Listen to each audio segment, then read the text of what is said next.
Welcome in, everyone, to the Age of Esports GG Twitch channel as our continued coverage of Dorado Gaming's run through the NACL Open Qualifiers reaches a potential climactic point as we look to promote one team into the promotion tournament from the Open Qualifier bracket. It's going to be the Jolly Roger squad taking on Dorado Gaming, two teams that have yet to drop a game in this qualifiers, and I am excited to take you guys through the journey here with my man Quacks. I mean, this is the Titan v Titan match of this qualifier, it feels like. It feels like way too long since we've casted together, by the way, Slayer. It's good to see you again, man. And it's great to be back on to the Aegis channel. And like you said, two heavyweight teams that haven't yet dropped a game, fielding rosters that on paper and obviously off of paper on the Rift more specifically have been pound for pound living up to those expectations. And I want to take a little bit of a moment before we get into the draft to particularly talk about Dorado. This is a team of players that are extremely hungry to improve, and honestly that's kind of the role of Dorado. They have always been an organization that, whether it be in a gold league or a diamond league or a masters league or the NACL Open Qualifier, they have been, the ones fielding the best rosters, getting the best talent, and you couldn't ask for better talent on this team in, any particular role, if I'm being honest with you. These are the cream of the crop in their respective positions.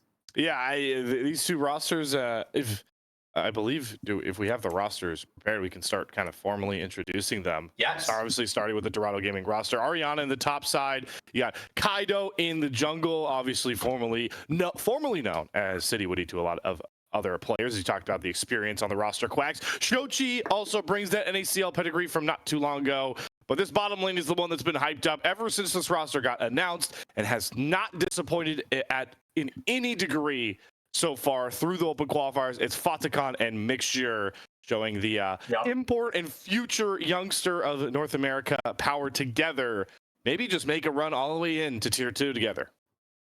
Absolutely. And people have been calling Fatikan and Mixture, separately as just individual prospects up to go into Tier 2. Fatikan, particularly on ISU, always it felt like that was the player that team ran through and would succeed through. And anytime he was ahead, the team felt just completely unstoppable. This is a guy that goes up against players like Scary Jerry, the bot lanes of Maryville University, and some of the best in CLOL as well. And he punches up, Slayer, and Mixture as well. This is a guy who had such a tremendous 2024, and now they're together. And it just feels like at this point, who is going to be able to realistically stop these guys?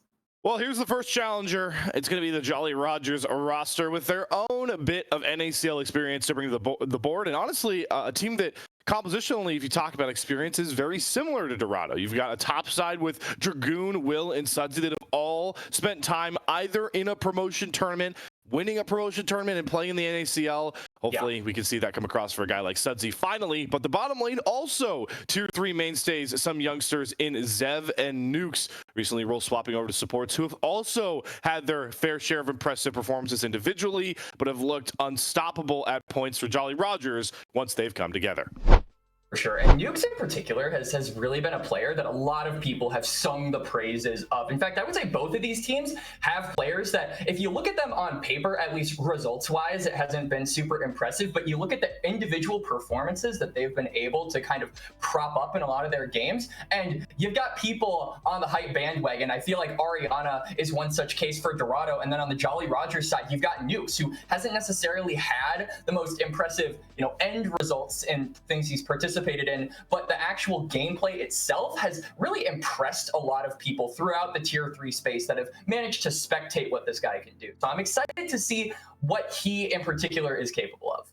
As we dive into our first draft of potentially 5 now, folks, as a promotion tournament slot is on the line, so the stakes begin to upgrade here. And Azir and Vi, two pretty meta picks coming off the Dorado Gaming side. And then obviously you have to talk about the Kha'Zix ban coming through, Quacks. We expected it, and it's I'm sure you're enjoying the fact that these are bans that you have to throw down in competitive matches, as we've spent all the way through to the Pantheon B1 here for Dorado.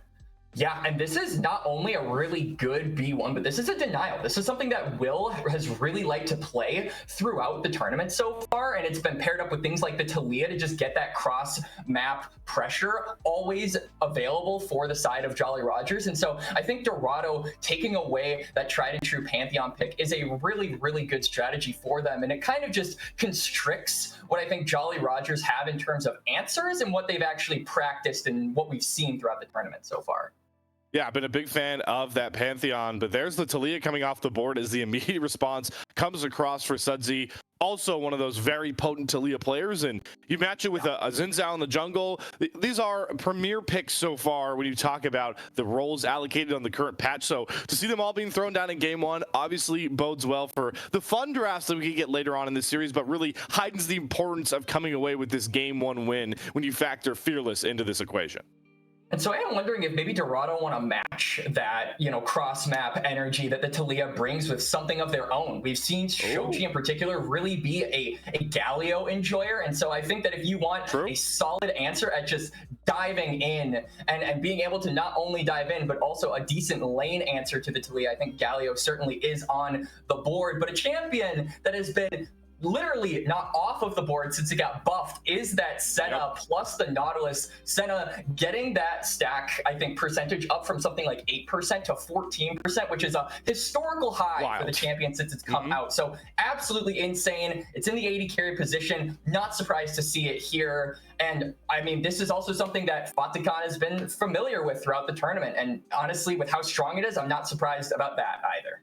Yeah, I mean, fans of competitive league may have forgotten about Senna because she fell out of favor in the meta, but not too long ago, everybody had to be able to play Senna in that AD role as that fasting Senna. So the fact that we're seeing it come back up, not too surprising for these marksman players, a bit more for us here watching from behind the screen. We're into the second phase of bans, though, as the bottom lane still has to get rounded out for the Jolly Rogers, but for their bans, they're looking to target that Shochi pool that you were talking about a bit. They take away the Galio and also try to take the Gwen out of Ariana's hands. A lot of top laners going to be taken away. A lot of really premier picks that slipped through this draft. Markedly, the Rumble and the Gwen would have been two really big champions that I think will play roles in later drafts. Will not be possible here for this matchup in Quacks. Now we open up to the very fun part of this top lane matchup. I think Ariana and Dragoon play a lot of different champions topside, and a lot of them are feast or famine, as we like to call them. They have a little bit of overlap, though. That Cho'Gath is one such pick that you might see come out in this game. But, I mean, I'm looking across the board for Dorado Gaming, and they do need that magic damage. That is a proponent of a comp that they are significantly missing. And against a character like Leona and Xin Zhao, who are only just going to get tankier with time, you need some mixed damage. I honestly feel like you could go for the Cho. You could also go for something like the Shen, as he does have AP ratios on that Q, but that falls off a little bit. So it is a bit of a pickle I think Dorado have found themselves in for the top lane. But on the other side, it is that Smolder getting picked up. So the stacking is now there for both teams. Slayer, Senna, and Smolder, stacks on stacks. Don't let NA Twitter casuals convince you that this is an auto win here for Jolly Rogers just because they locked in a Smolder. All right, it's a pick that requires a lot of nuance and attention towards it, as that Cho'Gath does come through in the mid lane here. So Shoji going to start flexing his unique champion pool right off the bat. Are you expecting this to be the Shurelia's, Halo Blades? Yeah, okay. Yeah, because this has been, I think, a more supportive-esque split for Shochi as a player. Usually a lot of people like to think of him as the guy who gets aggressive in lane, the guy who, like we said, has the unique champion pools. He's kept that ladder half style pretty relevant in this tournament, but, he's piloted things like the Galio, things like the Annie, so I expect him to just rush those wave clear items and then start roaming, right? Look for things with the Pantheon and wreak havoc around the map, and that is a solid plan when you've got so much team fight power with this Gnar and just so much scaling with this Senna. We came into this matchup talking about how roster experience wise these two teams are composed in very similar styles, with the experience of the top side and newer bottom lanes. It's very funny to see game one draft have stark similarities on both sides. We are going to have two scale maxing Senna Smolder matchup in the marksman category, and then you've got a Cho'Gath and Mundo now as the R5 coming through for Dragoon. These two are, so you got super scaling tanks, quacks, and we got super scaling marksmen for game one. I think I would say the pace of play will be slow, but game ones have been markedly pretty messy for, well, a lot of the OQ teams, especially Dorado Gaming, even though they've been able to come away with wins every single time. They definitely have opened up a lot of their series pretty messily with just a lot of fighting, but they've managed to, I think, be more controlled as the series goes on. And so I think for Jolly Rogers in particular, when you talk about the pace of this best of 5, it's going to be them wanting to open up strong, because it feels like Dorado, definitely similar to the comp that they have in game number 1, they're a team that scales and just gets better as time goes on. It feels like their game 2s have always just been impossible for the team that goes against them. But now we get to see something completely different. We get to see Dorado Gaming at, game 3 or potentially more. So, the scaling for this squad is proven. The scaling for both of these teams is high. I think the big difference for both of these bot laners in both the Senna and the Smolder is going to be which team can set up side lanes for these guys to stack, in peace. And then once those stack counters hit, which team is more snappy on the engages and ready to fight on those timers.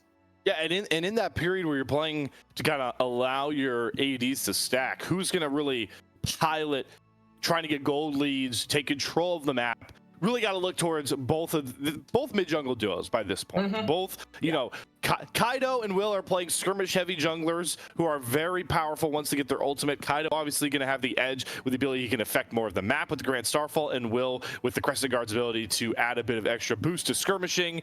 But even then, you've got the ability to play the map more with Sudsy, so Sudsy can kind of match Kaido, and Shoji obviously there can bring a ton of burst that you'd see similarly from a Xin Zhao Will in skirmishing. Again, these two compositions are tied together by a lot of red strings on how they're going to play the map and want to approach the map in a similar fashion. And that's so fun, right? Because that really is going to show us in game 1 who is more adept today on this best of 5 at executing their style of comp, when you're looking across at a basically mirror from the other team.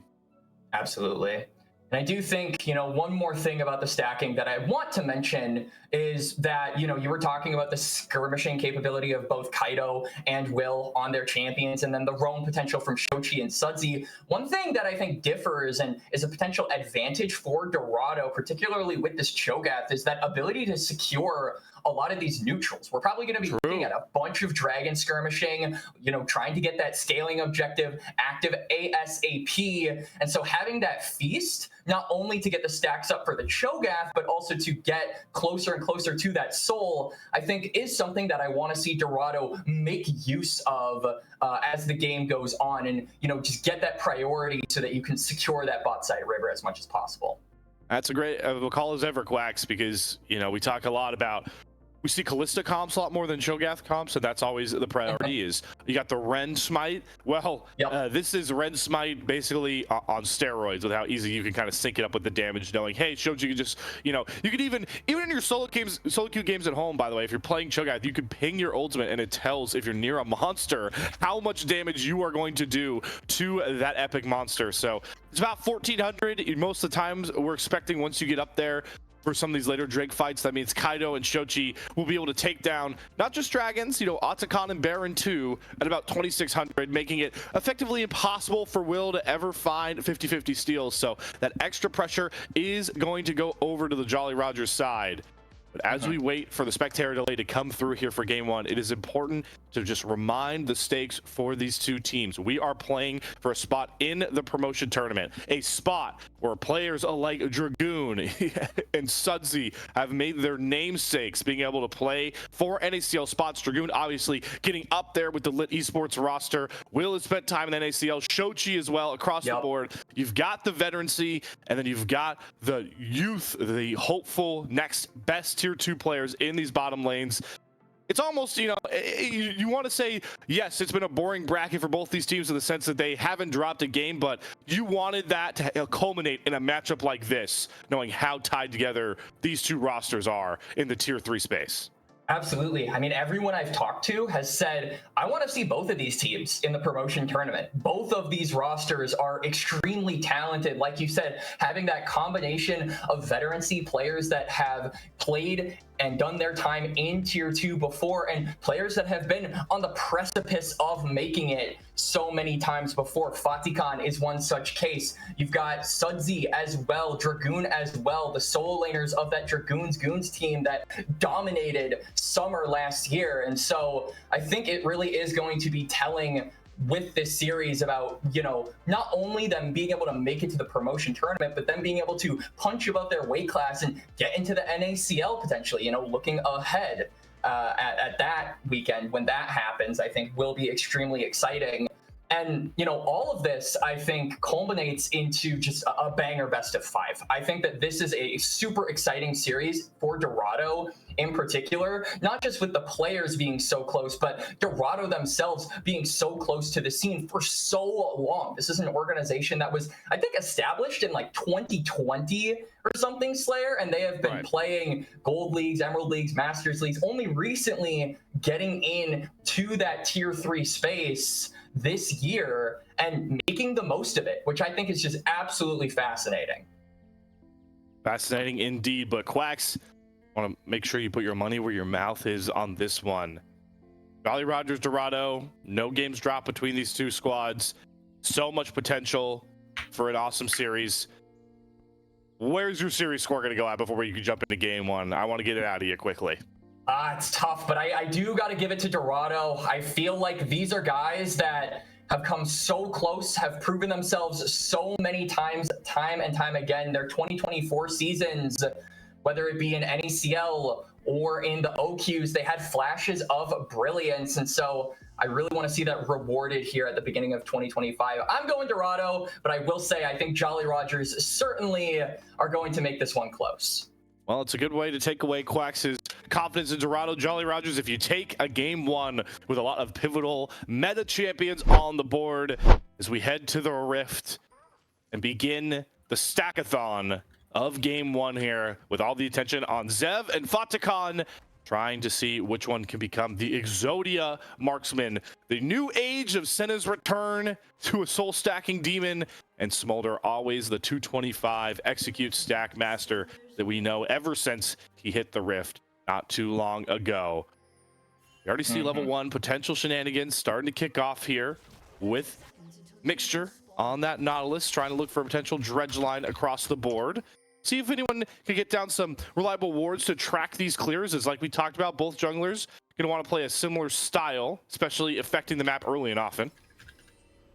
For sure. I mean, we're just looking to see where we can track both the Pantheon and the Zinzao. These are champions that, although you would like to full clear and get closer to that level 6 spike, they certainly don't need to. Pantheon can go for a 3 camp, a 4 camp, and then just immediately pivot. These guys, these champions really unlock at level 3 and just have so much pressure in their kits innately that they can dispense on the lanes. And, you know, you look at that bot lane as well, there's a lot of setup by both Nukes and Mixture. So the follow-up really is there as well. And if you aren't careful, it could be an easy kill for either one of these teams going into game one. Both junglers start with a top-down clear, maybe trying to see what effectiveness they can have on the bot side of the map. And you don't hate it, right? Because mid lane is almost always a wash. Usually just a farm off by a lot of aspects so far. In a matchup like this, will be a little bit Sudsy dominated so far. The range versus melee giving advantages on both sides. But as I say that, Shochi gets a huge rupture through and maximizes all that Hail of Blades damage. Yep. They're Sudsy, just slugging it out. Holy moly. Yeah, I mean, Sudsy's going to be able to return fire, or not fire, he's an earthbender, return rock. But I mean, that's just going to mean a lot of priority for the Jolly Rogers in the mid lane, but I'm interested to see what they can do with that, as we're not expecting a ton of roaming coming out from Sudsy on this Talia pre-6 until he gets that Weaver's Wall. We're probably just imagining he wants to get a gold advantage and, you know, get that first item as soon as possible. And it's also just kind of difficult, I think, to poke out Shochi if you manage to stack these waves because of Carnivore. He has just a lot of survivability in the lane if he can get within range of just hitting minions, period. Shochi, it's about just trying to match the innate wave clear that a Talia brings to the table naturally in her kit with those items like you talked about. Looks like we're already getting a pause, which, you know what, I'm fine with it. Let's get him out of the way now. We've got a long, fun day ahead of us, so Hopefully nothing too wild is happening to cause this pause because, well, frankly, there's not a ton on the Rift to break down for the young Quackster here. So, I mean, you've got push in the bot side for Dorado Gaming. That's got to feel nice for the Senna that wants to stack off those champion autos. I do like to see the aggression from Mixture going in for those hook combinations. Really just recognizing they're not ever playing to kill their Quacks. They're playing just to maximize pulling some souls off of the champions they're laned up against. That, and they're just maximizing to, I think, also try and give resources over to Kaido. You know, you were talking about the push that they have in that bot lane. That's just good for giving Pantheon the priority, right? Because he's not going to have as easy access to the crab because he's on blue side. So that bot crab is a little bit more difficult. You have to go all the way around the pit rather than just meeting it on the corner of that blue bush.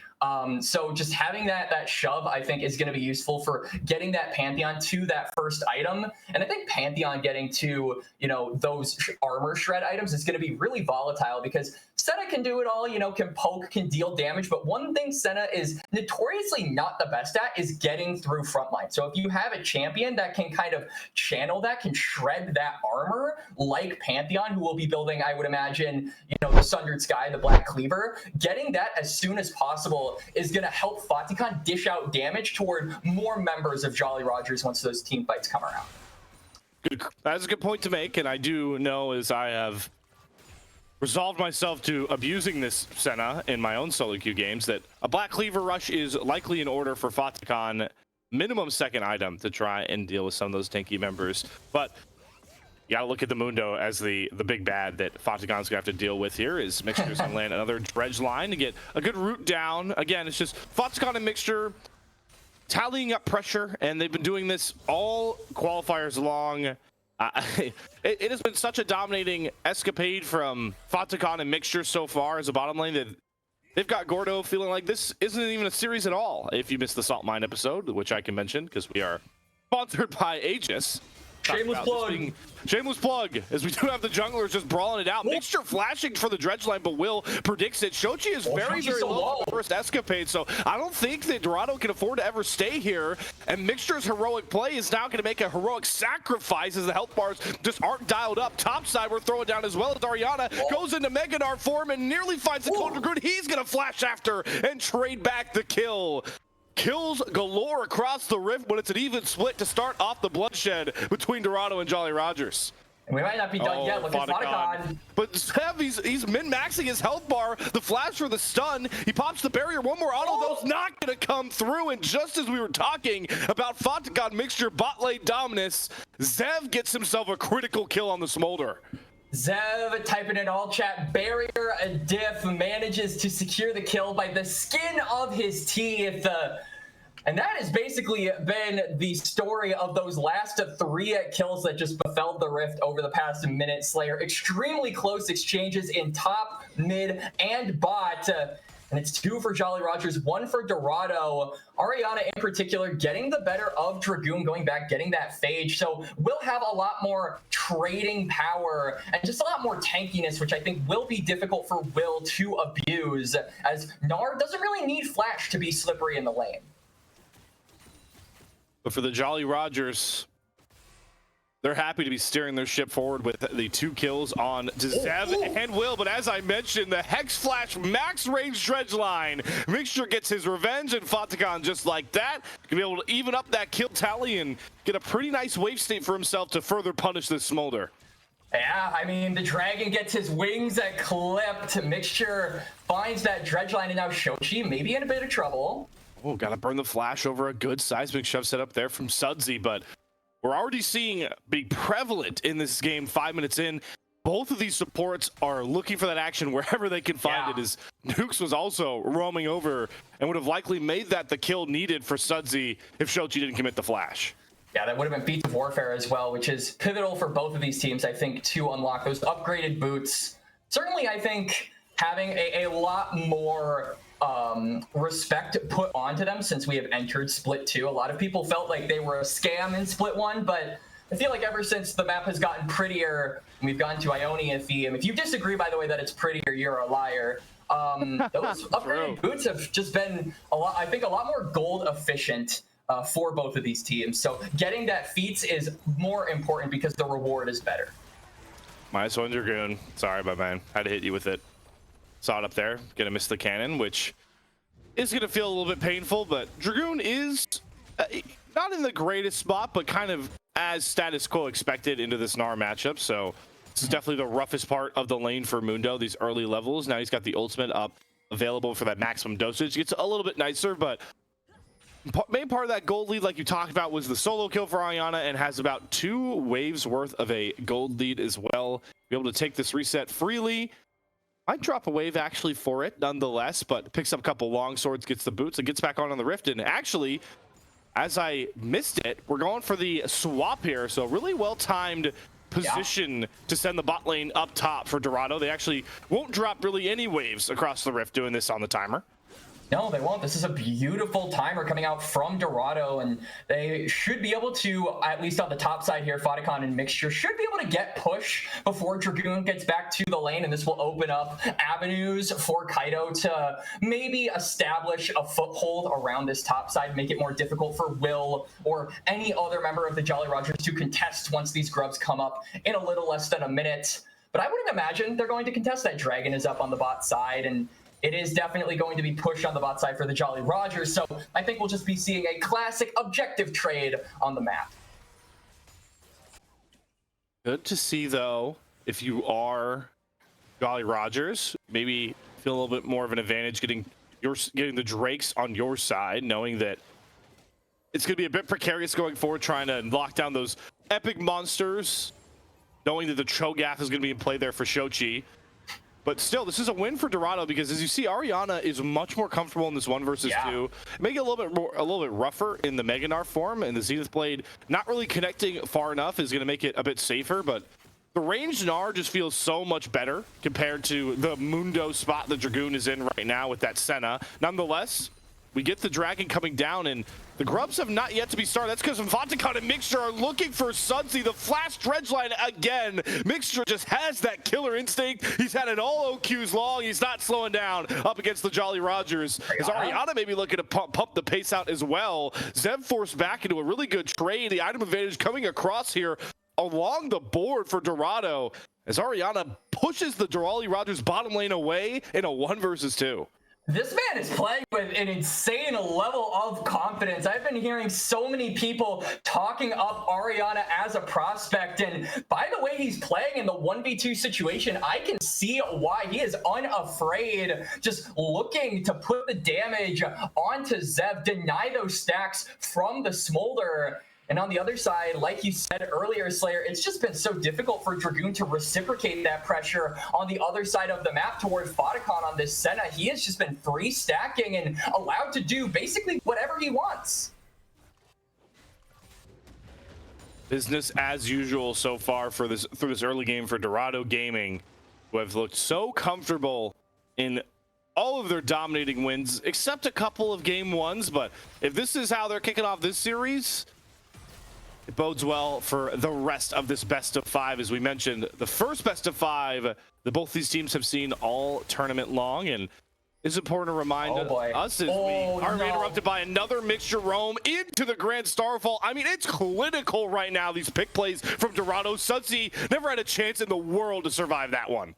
And Shochi manages to gobble that kill up. Tasted like rock candy, I would imagine. He gets his second of the game, and this Cho'Gath, you know, despite being bullied off of the lane early on by Shochi with this Talia, you look across from these guys in the CS department, and it is just domination here by Shochi in the melee versus range matchup. Add on those 2 kills, and this Cho'Gath is going to be able to roam around the map with impunity, helping out these side lanes. Oh, but here comes Jolly Rogers. They look for a mid lane play as we flash top to Dragoon having to pop the maximum dosage into a rough trade from Orianna. Really good window there from Dorado, knowing that the Mundo matchup is so safe for Fotacon that he's never under any threat, so he farms freely. They get Orianna's pressure on the bot side, and it opens up Mixture, most importantly, to make those plays on the map. Really impressive stuff from Dorado Gaming all across the macro department. But Will, looking for a catch of his own, does find Mixture. The seismic shove gonna land. The depth charge over top does buy Mixture a lot of space, but Fatagon just doesn't have enough damage on that Senna to ever compete. And down goes Mixture. They even force Fatagon off this bot tier 1 turret as Nukes is hovering in the area. So we're definitely going blow for blow early, nonetheless, even if Dorado do have the lead so far. We certainly are. Good catch there by Will and good follow-up there by the Talia. So they managed to get a return kill. They look for a dive onto Fatagon, but I really like his intuition, just saying, I'm going to back away from this turret. I have no one near me. So he gives away a couple of minions, but because the wave was so thin, he can just immediately return and continue stacking as usual, Slayer. So the next stat count may be coming from Shochi's feast count, the way he's throwing damage into Zev's face. That was without a rupture even landing. So it's been a rough spot for Zev to find any comfortability stacking throughout these first 12 minutes. And as these top laners play Ultimate Chicken, I'm curious if we can, oh, never mind, we're not playing Ultimate Chicken any longer. Orianna, that was flawless. The Dragoon Flash couldn't even make up for the ultimate. That's 2 in a row. All right, they've converted me. That guy can ball. Ariana, hype train, here I come. Solo kill onto Dragoon. Flawless, like you said, Slayer. And what do they do with that pressure? They allow for Kaido to just take over this topside jungle. Will just wanted his red buff. He's not even going to get his Raptors for free. Esquit the smite and still lose out on a couple of the little grubbies. Sets up Fatagon for some extra soul stacks. And as we've landed in a bit of a lull, I would like to check up on our marksman stacks if we have the ability to do so, Observer. I would assume Fatagon is in a much better place right now. 42, so you like... the old number was 20 every 5 minutes, so this is a little bit slower than I would have expected. That is not a good sign for Zev. 60 some stacks, I believe, is what I saw at 13 and a half minutes. I think the usual, like the target for any smolder is to try and ideally get 10 a minute so that you spike around the 20-25 minute mark. Yeah. But Zev is way off pace because of the pressure that Dorado have just been constantly putting on this smolder. A lot of build paths you can also go for the other marksman on the side of this matchup. For Fatagon Senna, a lot of people like the static shift for the extra wave clear and then building into scaling, but Fatagon wants that extra burst in this mid-game phase, so he's got the Yo moves for the extra movement speed with the Swifties. Fatagon really just maximizing how slippery he can be, because as that is what is pivotal for a successful Senna. It's not necessarily how much damage you put out, but is how many autos you can throw down in a fight from a safe distance.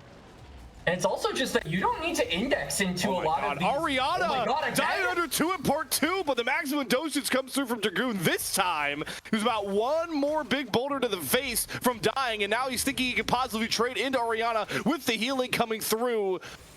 Briefcase is not doing enough damage, though, and Dragoon this time will take the win of surviving the Ariana onslaught. I mean, Ariana, though, still manages to get shoved in top lane and has that teleport, so he's not missing anything on the other side. He may as well just be able to TP back to the lane and finish off this turret. Dragoon has to do the same, but he doesn't have the ability to instantly return back to top. So I think that might be an opening that Dorado want to exploit as Fatagon. Running down with the, my god, that auto damage is disgusting to reap the soul of Zev. So the early lethality proving pivotal is Mixture gonna land another dredge line into Nukes. But with Will in the area, Mixture and Fatagon won't over-aggress. We got another free Epic Monster Feast stack there for Shochi as the Dorado side get their first dragon on the board. They also get first turret. First brick gives them feats of warfare, feats of strength, excuse me. So the boot upgrades coming through as well. Dorado really just compounding on their lead as we break the 15-minute mark. Ariana, oh my god, these ultimates have been flawless, finding picks everywhere, and the Grand Starfall comes through with a seismic shove. Perfectly timed there from Sudsy to make sure Kaido can't hunt down his jungler. But these are small little wins, not giving away deaths, but look at how Dorado are just boxing out all of this topside jungle. Yeah, I mean, Jolly Rogers were super confident and secure in the pressure they had put on that top side. They had established vision. They had got wards. They'd even burned the flash from Kaido. But all of that gets undone in a matter of moments as Ariana walks up unafraid and the rest of Dorado are there to follow. So it's going to be Dorado getting that Herald now. They will have the option to break open either this bot lane or this mid lane.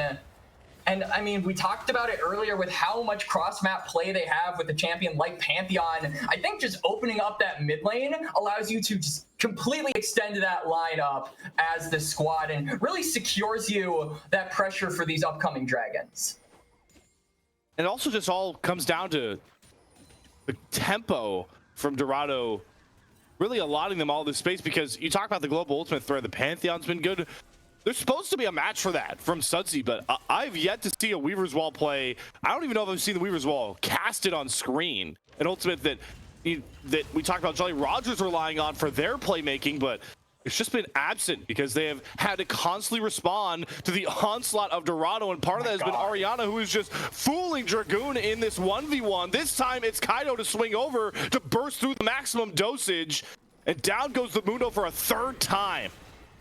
And now you as Jolly Rogers, you are caught between a rock and a hard place. There's pressure on the bot side. Shochi is just walking up. Oh, the rupture doesn't land, but they do get the root from the Senna into the dredge line. More than enough damage to burn through that health bar. Sudsy hits a two-man seismic shove, but do they have enough damage to kill off Shochi? Will's hunting for it. A great flash out from Shochi with the use of the Herald. Fonticon doesn't take any damage, and here comes the turn from Dorado, but Will's able to scraggle up a couple kills on his own, but Fonticon remains untouched, and with Ariana at his side, he can free fly with these autos, pops the Yomus, hits the snare down onto Zev, who's just gonna auto him home.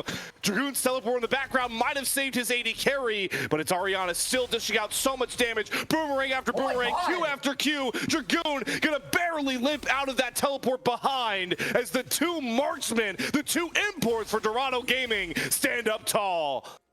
And Fonticon with the big brain 500 IQ play peels his team with the Herald of all things Slayer. And although it's Jolly Rogers getting a couple of return kills, that is just an absolute baller play there from Fonticon, who is going crazy in this game. You said it best. The imports are stepping up here in game one. Got the rapid fire cannon done for Fonticon, one of the first people to 2 items in this entire game. Guess who the other one is? It's Ariana with the Sterix Gauge finished off by this point. So now this Gnar is a really hard task to solve, especially on the side lanes. We talk about Gnar as a team fight threat with the Gnar bar stacked up, but you can see you have to send multiple members here if you want to ever try and hunt down Ariana. Yeah. It doesn't really feel like Jolly Rogers have the resources to expend that sort of pressure, because look at what that gets the Dorado side and mid and bot right now. Absolutely. I mean, you're putting all of your eggs in the top lane basket, trying to make something happen onto Ariana, which We're still looking. might not work. I don't know. Ariana gets away from the solar flare with a double hop. Just has the Jolly Rogers read like a book right now through this early phase, and the cross map's now going to come through for Dorado as they get Kaido in position for the 1v2 into Dragoon. The maximum dosage should not matter. Even with Feast not available, Kaido gets the kill done, but the 3 versus 1 onto Ariana may bear fruit as well. The seismic shove into the rock to the skull. Sudsy gets a critical shutdown back for the Jolly Rogers. And yeah, Jolly Rogers get the kill, but look what they sacrifice on the other side of the map. There's push in bot, there's push in mid. Dragon is up, Otacon has spawned, and that entire side of the map is owned by Dorado Gaming. You got a kill, but what did you give up in return? At the very least, that dragon, like you called out there, Quax. So the first Cloud Drake towards the Cloud Soul feels like just a formality here for Dorado. We do have Jolly Rogers back out on the map. Dragoon does not have teleport, and they are trying to fight their way through the vision, but have to be real careful about what brushes they step up to right now.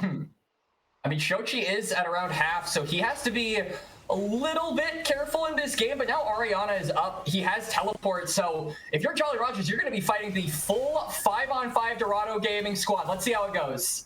They have Feast available on Shochi, so this isn't really a 50-50 if they try and force down the dragon, but Fonticon gets picked on a seismic shove as immediate cleanse out of the Senna. And that might be just enough. The great work of Sudsy to grab this first Cloud Drake for the side of the Jolly Rogers. That'll do the trick. They'll get the second dragon of the game. Fatikan takes too much damage, and I mean, there's flashes available for Will in particular, so he can just instantly get onto that Senna if he times that Q right. So they're not going to risk it. They're going to back on off. Probably the correct play, as if you go for a fight there and you lose it, it's not only the dragon that you give up, but the Otacon as well. And I think that Dorado have that in their head when they considered not to fight. As Dorado immediately make their way back towards that very Otacon. As resets coming through on both sides. Lovely Caddy, if we can get some marksman stack checks coming across the board by this point. 75 for Fatikan. That is markedly slower than the old 20 every 5 minutes. You'd ideally like to be a bit over 80, and 154 also behind pace for the 25-minute-ish power spike you were looking for out of that Smolder execute. Honestly, though, I mean, I gotta give it to Zev. He is definitely catching back up now. So, you know, that timer is whittling down for Dorado Gaming to keep abusing this poor baby dragon. But yeah, still behind pace just a bit. And now the Otacon, it just feels like it's completely gone. As Sudsy on the wrong side of the map had teleport and the Weaver's Wall, but just couldn't commit with the current wave states. And that XP boost coming across the board for Dorado. Little advantages starting to stack up. We've got objective bounties off the board for the Jolly Rogers, and they are waiting on some scaling of their own. But how much are they going to be able to give to buy more time? Dragoon still not without 2 items. Zev, we were talking about, was decently on pace, but they're going to have to start giving some pretty big objectives to play the stall game by this point. Markedly, the Baron coming up in about 2 minutes. That's where Dorado are going to pour a lot of their attention, and they're already doing so in this top river as the stun knockup combination comes through for both Kaido and Shochi, who doesn't chop down on the nuke skill, doesn't want support blood using that quality ultimate. He's going to flash after Will. The seismic shove going to come down from Sudsy, who is stuck behind his own wall, flashes over it, eats the depth charge, and Kaido is going to try and finish off the kill. Will does trade out Shochi, and the healing from Fatikan does not save Mixture, but look out for Dragoon on the flank, trying to save Zev, who gets over the wall with his flap, and now Dragoon can do what Mundos do most, run down the enemy AD carry. Fatikan has to flash over the fat wall. Dragoon trying to maximize his damage, but it's Ariana flying in with the gnarl to send the dragon back to the gray screen. Ariana again, the hero for Dorado in another extended fight. It's a messy victory for Dorado Gaming, but a victory nonetheless. They take down 4 members, basically, of the Jolly Rogers, and will be able to get that turret in the top lane as their reward. Ariana, like you said, heroically coming in, as we're going to get a replay on the initial stages of that fight. And I actually don't think Shochi had ult there, so I don't think it wasn't that he didn't want to ult the Leona. I think it was a couple of seconds off cooldown. Managed to stop the Sudsy from getting anywhere. They try to lock down the kill, and they managed to get it, but, you know, Kaido has to commit the flash. I think Will survive a lot longer than Dorado were thinking, and so this gives time for Dragoon, at the very least, to make his presence known and save his AD carry, which, you know, as behind as he is, Zev still is the win condition of this team. And he, unfortunately, does actually go down trying to help his top laner. Yep. You know, you can try and make AD carry sound as selfish as possible, but they'll try and save their top laners. Not supports, though. Mixture caught by Sudsy, who's done a pretty good job in the latter half with these seismic shoves, and they get the teleport out of the Ariana Gnar as well without the Gnar bar, gifting maybe another free kill over. Mob breaks through the fight, and Zev has a double kill already, and Fatikan off to the side without flash, gets jumped on by Will. Here comes the Weaver's Wall to get Shochi closer. Will has the kill onto Fatikan. They're playing for their win con. Jolly Rogers will not quit. They pick up 4 kills in a massive spot with Baron right over the wall. And they find the kill onto Mixture. They pick up Ariana. And Fatikan found himself completely alone. And once he goes down, it spells doom for the Dorado Gaming squad. It'll be Baron for the Jolly Rogers. A cross-map play will still be made, but it is a resounding victory, finally, for the boys on red. Huge injection of gold. And now we return to the most even state spot we've had in this game in about 15 minutes. The gold narrows down to about 2K, and a lot of it in the pocket of Zev. Picks up double kill in that last one. Gets the BF sword. Yeah. He's close to the IE. We see our first real big mistake from Dorado in this one. For sure. I mean, you know, I feel like if you are Dorado, you just cut your losses here, you know? It's a 4v5, you lose your support, it feels bad, but you don't give up the Baron. Back live, it's starting the same way again, Quacks. They're catching Mixture first, and then playing front to back. Zev goes on a killing spree. Dragoon, now with 2 tank items, feels a bit more comfortable on the front line. Doesn't even have to pop that maximum dosage, and just like last time, 1 pick on a Mixture means a big neutral objective. This time it's going to be Cloud Soul point coming through for the Jolly Rogers. Cloud Soul, kind of the clown soul, a lot of people like to refer to it as, because it is definitely the least prevalent objective. Is hold on. All right, let's test maximum dosage use. Dragoon healing up, walks the right way away from the mid lane, gets away from the Grand Starfall. So Dragoon starting to get back to his antics, just taking up a lot of pressure, but Ariana on the top side trying to knock down an inhibitor turret, dancing around the seismic shove, but Sudsy has been locked in with those all game long, gets the first knockup, 3-pointed strike for the second, but Ariana's trying to trade the damage back down, and the Senna shield ultimate makes sure it's at least a trade. Ariana, just an absolute menace on the side lanes of this game 1. But I have to think Ariana a little bit sad he couldn't get the turret, as that will still stand. Jolly Rogers still having security on that top side as they want to walk up a little bit further. It's 4v4. Solar Flare, Fatakan is pushed back. Mom breaks over the fight once more. It's just easy front to back once your Smolder has reached Exodia, and the Smolder execute sound really sings it through. Another multi-kill fight for Zev as he gets his 7th and 8th kill of the game, and Will's looking for more. Hits the wind, becomes lightning, dashing after Kaido, who does throw up the unbreakable, but the turret is the real prize here for Jolly Rogers. They've got the Baron waves, and they've got themselves more gold off another tier 2. And now, you said it, Slayer, Zev has scaled. The 225 has been hit. The execute is there for the Smolder. Dorado Gaming, they want to try and play recovery. They want to get a play that will allow them to get back in control of this game. But it feels like Jolly Rogers, the train has started, and it is going 100 miles down the railway without showing signs of stopping.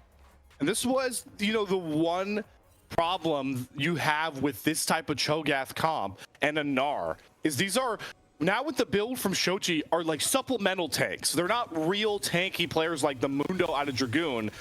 And you can see that with this new confidence, Jolly Rogers can kind of just front to back their way home through fights, but they're still going for pick plays onto Ariana, who gets another great Gnar ultimate to keep Will under the turret. It's been ramping up this entire time, but Nuke still wants to re-engage with Zev here once more. They go on a rampage, they knock down the tier 1 turret, and now Kaido is caught. Again, you see Dorado Gaming just caught off, going 1 by 1 into the might of Jolly Rogers. Nuke survives, and the rest of his squad is going to push forward, sail forward, set C sights on Dorado Gaming as they push for another tier 2 turret. Dragoon eats up those turret shots like candy, but Mixture throws down another dredge line. Dragoon's health bar very low, but they still are able to knock down a tier 2 turret. Blinking health bars be damned. A kill and more structures down for the Jolly Rogers rampage. I mean, Jolly Rogers, they have officially scaled. They are running over Dorado Gaming, and Uno reverse card has been put on this team. They were just doing so well early on, but it feels like now Smolder is getting through the tankiness of Shochi. Ariana, I think, on this Gnar isn't allowed to be as stylish with how many, you know, how little chances there are to actually side lane on this Gnar nowadays. He's not really able to make any of those individual performance plays. Now it's all about the team fights, and Jolly Rogers are just dominating in that department. And their marksman is just so much stronger now in this spot than Fatakan. The nature of his build, right? The Yomus, he goes for the heel cut. He wants to be the heel cut champion in Mundo. Yeah. Really cuts off the hyper carry potential of this new Senna. And you look at Fatakan's items on the other side, it's built for 30 minutes plus. And look at how respectfully Jolly Rogers are playing. They're like hovering around that mid lane, saying they're definitely in the bot side. Let's not walk up, and they're just standing there. They know where Dorado Gaming are. They're playing with patience because they know time is officially on their side. Smolder is at 225. Zev now has 4 IDs, full build basically in this game, Slayer. And so long as he doesn't die, Jolly Rogers' chances of winning this game 1 do not die as well. Dorado now have to snuff out the flame of this Smolder. And a lot of that pressure goes on to Mixture and Ariana's hands. The Narbar coming off, though, means that critical ultimate's not there to try and punish Zev, who does have both his summoners available, and they're looking for the turn as Fatakon sits on the front line a little bit too long there, has to cleanse the slow of the Solar Flare. Dragoon off to the side is going to be caught, but he's the one you want to face check the brushes, but maybe not with all 5 members of Dorado, just nailing him down. The feast from Shochi with the main damage there, and now all the wind's out of the sails for Jolly Rogers.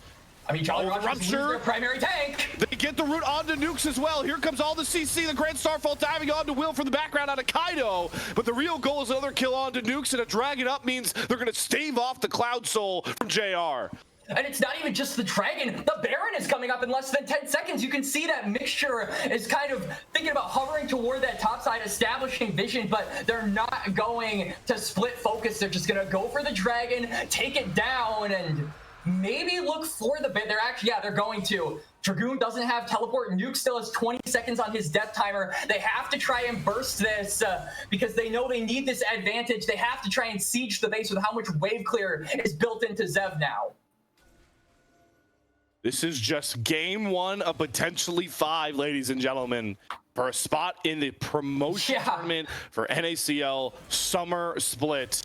And it has not disappointed here, as instead of rushing the Baron down, Dorado opted maybe look for a pick play here around their Fog of War. Get some solid damage down with Fatakon, but they do surrender control of this mid wave, and the death timers are over here for Jolly Rogers, so they'll work their way back into the river, and they might have Fatakon picked again here, who's a little bit out of position, but Sunsi flies in, not expecting Ariana right over the wall, and Fatakon dodges the CC expertly. Sunsi down first, and now all but bets are off here. Will try to hold the front line, but Shochi's going to keep him in place. Mombering across the fight, not going to do enough damage. The Smolder can't get close enough to ever push out any damage, and will fall. Mixture forward with another dredge line, looking for another pick, and has Dragoon set for sights, but Nukes is over the wall. Flash forward from Zev, though. He gets onto Shochi. Ariana goes into the mini form. Do you have enough damage to get through Zev? No! The execute sings through. Zev survives, but the front of the fight still Dorado favored as Fatakon and Kaido hold the line. It got a bit closer than expected, but here comes the Grand Starfall. Kaido is hunting for Zev, but guesses wrong. Zev survives and maybe stalls this game out just long enough for Jolly Rogers,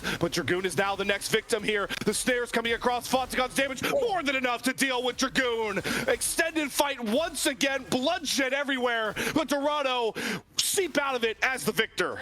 Dorado get the win in that fight, but it took them so long to do so that now the members that initially fell at the start of that team fight, Slayer, have respawned. The Baron was the initial target, but neither team is going to be getting that with how long this team fight took. Is now we get to do the thing that we love, go into the replay and take another look. Will goes down, and I actually think Shochi his ult might have actually gotten blocked by the Crescent Guard, or maybe that was Sterix, I don't know. Nonetheless, that feast was made irrelevant, as I love how Zev maneuvers around these fights. He almost goes down here, but Dragoon flashes over the wall to save his AD carry. Jolly Rogers understand that if this Smolder falls, their chances significantly go down at winning the fight. And luckily, he stays alive.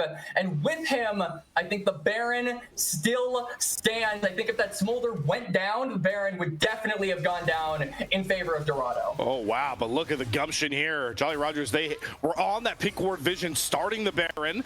The Dawning Shadow going to spot them out, taking it as well. But Smolder and Talia burn through this thing. About an 8K. Remember, Shochi has the feast available, so he can be able to outsmite them. And maybe Nukes knows that. He flies in and executes himself. Feast is down. We're going to re-engage as they've already lost their support. Dragoon with the maximum dose. Trying to hold the front line, but Oriana gets a 3-man gnarl into both Sunsi and Zev, who are now on the back pedal. Down goes the Smolder. All the victory spoils go over to Dorado, unless Will tries to ruin them. Picks up 2 kills with haste. Fatakon, though, remains untouched. The Battle of the Marksman has swung so much over to Zev's corner, but it's Fatakon to step up and call game. Triple kill over to Dorado AD carry, and now they'll take the Baron as their spoils of war.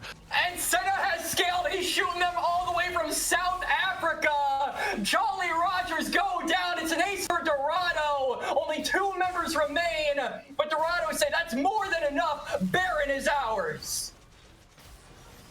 It may have been a slow take with some questionable healing, but Baron will be theirs, and I don't believe they'll have to pay with Mixture's life.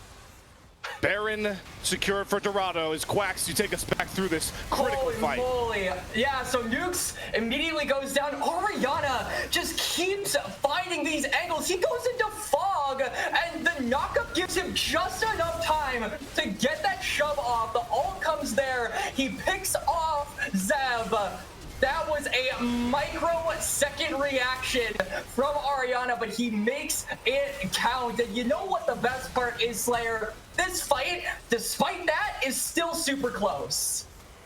Even without Zev having so much of an impact, Will has done a really good job just surviving and thriving in the back line, not being accounted for. Uh-oh, Will. But it doesn't matter because the guy I just spoke on might be caught going after his wolves, completely sectioned off and bit down on by Shochi.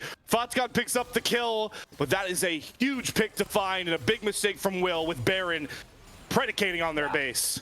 Absolutely, and the Dragon up as well. So Dorado, I mean, they're not in really any rush to go for it, as this isn't sold for them. It's sold to NACL once again for the Jolly Rogers, but the Jolly Rogers have no pressure on that objective, so there really isn't a rush to go on to that. They can just keep sieging with their Baron buff. They're in a 4v5 advantage. I think they are going to ideally just look for double inhibitor, but I don't think the game really is in their sights just yet, unless they get another pick. Bill, still about 15 seconds out. Narbar gonna expend though for Ariana, so they'll just take those 2 inhibitors like you called out and grab the 6th dragon of the game. Good lord. We are gonna go dragon distance for Soul.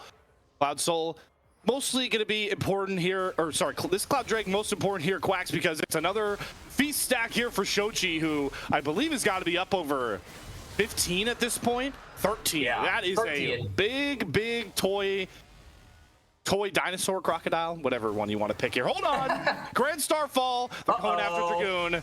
You've definitely not got enough healing for this Dragoon. He's trying to trade out Fatacon. Heartsteel makes it a bit competitive, but that's the second time a Jolly Rogers member has fallen just trying to catch up on gold. And now you can see Will and Sudsy, they're both scrambling back to the base. I mean, the Baron is still active for the bot lane of Dorado, and they're going to try to make the most of it. I think it is soon going to fall, but it's another situation, 4v5, but now the difference is both inhibitors have fallen, so Jolly Rogers, they got to play base defense. Yeah, they just got to clear out these waves.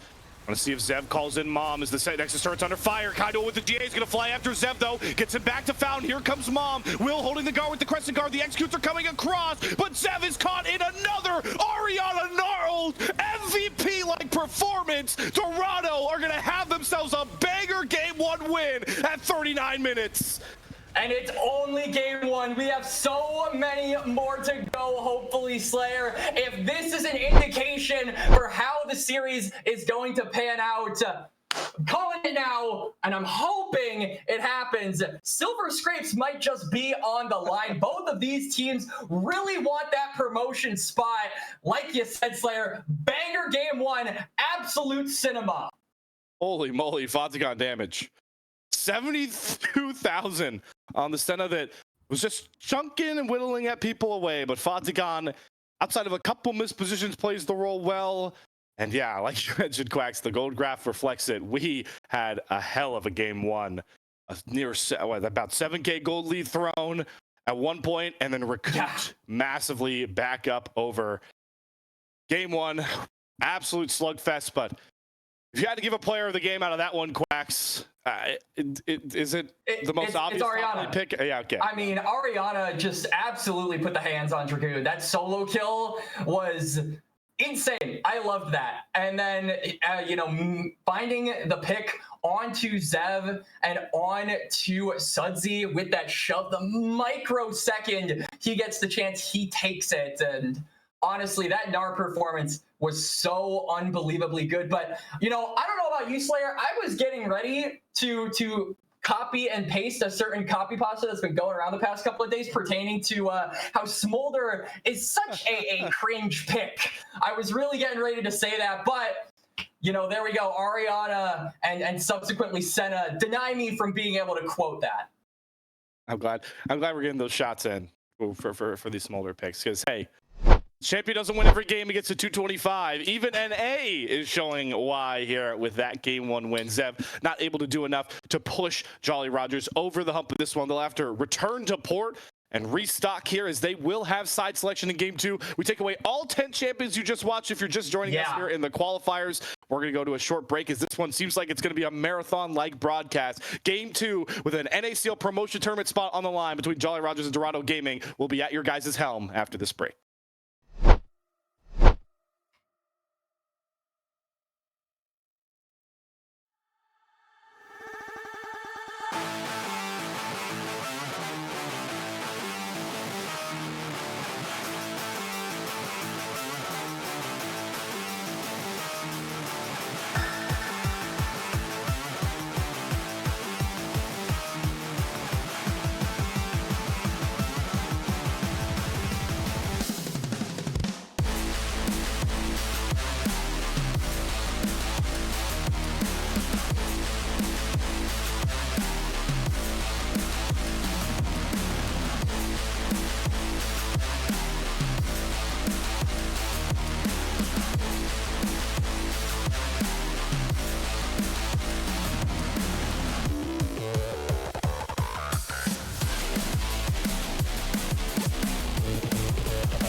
Welcome back, everybody, to Ages Esports, GG's Twitch channel, as we continue our coverage of Dorado Gaming's run through the spring 2025 Open Qualifiers that has led to this best of 5 against Jolly Rogers that will guarantee one of our two teams tonight a spot in the promotion tournament for NACL Summer.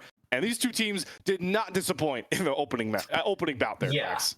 I mean, if game one is indicative of anything, Slayer, it's that we are likely going to go the distance on this one. Both of these teams, I mean, they went undefeated coming into here, and I would imagine neither of them are going to be leaving this series undefeated. If there were any doubts or any people saying, oh, this is going to be a 3-0 for one or the other side, get those out of your brain. This is totally going to be a slugfest series. I will stake my hair actually on it. I love this stuff. So I'm excited to see what game two beholds. And as you said before we went to break, Slayer, all 10 of those champions in game number one taken off the board, and a lot of meta picks in particular not going to be seen. That Senna, one such case, the Pantheon, another such case, and the Smolder, arguably I would say the second strongest AD carry right now behind the Senna, also not going to be seen. So we're really pinching the strong champs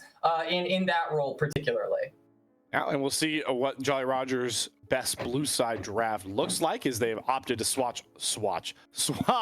onto that much more powerful blue side nonetheless.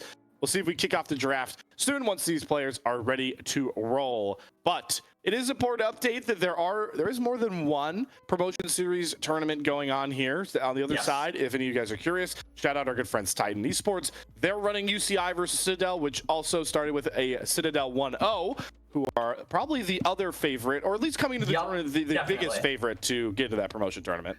Yeah, they absolutely are. Go check them out. They do amazing work over there at Titan. But now the draft has officially started, Slayer. Kha'Zix still go. I'm praying to God that the Jolly Rogers just let Kaido pick it once so that I can evolve E literally on the broadcast and sing praises that my main gets picked. Your main's totally going to get picked. Ezreal's picked all the time. This isn't fair. What? I don't know what you're talking about. I plead the fifth. All right. Well, yeah, we're definitely going to see Ezreal in this series as well, if it goes the distance, knowing how much marksmen are likely to be pinched in this one. But no marksman bans just yet. Yep, the red side Varus is a must ban, unless you want to give that one over to Zev. The Nico, good ban there out of Jolly Rogers. That's a good ability to turn a Kalista bottom lane. Kalista Nico, a powerful champion for Mixture. But this is a pristine B1 pick whenever it gets through and will not be skipped over by Will, the B1 Vi coming down for Jolly Rogers. And I actually think that this is a really good security check put onto Faticon in this game. Vi is the quintessential champion that just says, absolutely not, you can't move, to a lot of the AD carries. And a lot of the ADCs that Faticon enjoys playing are aimed more so at the mobility. Things like the Kalista, things like the Lucian. A lot of those early game aggressive picks are kind of his style. And I think Vi does a really good job at policing, no pun intended, those picks from unleashing in the game, which is what he did in game number one on that Senna, and it's what he's going to try and do here in game number two on the Lucian.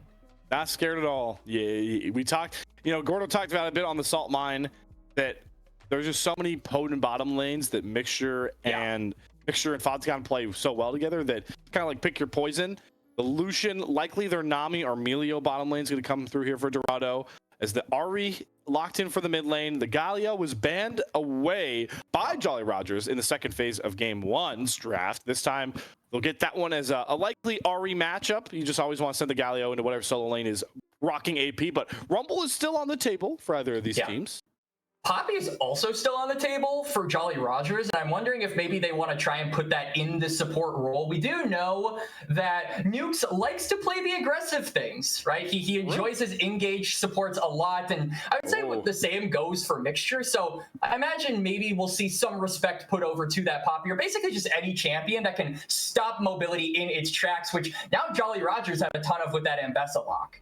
Yeah, Dragoon locks the Ambessa, and Ariana responds with the Renekton.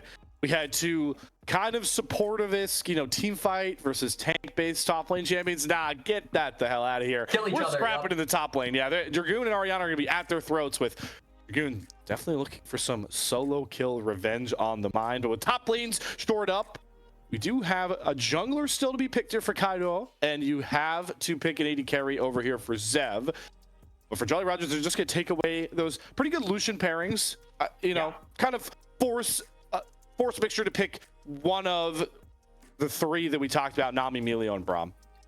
Yeah, I think the Melio almost certainly has to get banned away in this game. There's a lot of, you know, CC and just a lot of pick potential on both sides of this draft. You know, things like the Charm, things like the Renekton W, and then you've got the Galio as well on the other side. So I think Melio will definitely be a very highly prioritized ban. And if it's not banned away, definitely, I would imagine, will be picked more so probably toward Dorado. But I say that because they have their AD carry, whereas Jolly Rogers don't. I think that Jolly Rogers leaving that bot lane a mystery sings to them just really wanting to play around that side of the map. Even though there is an Ambessa on the top side, I think what happened in game number 1 worked for Jolly Rogers, almost netted them the win, so they're going to try and run it back, I would assume.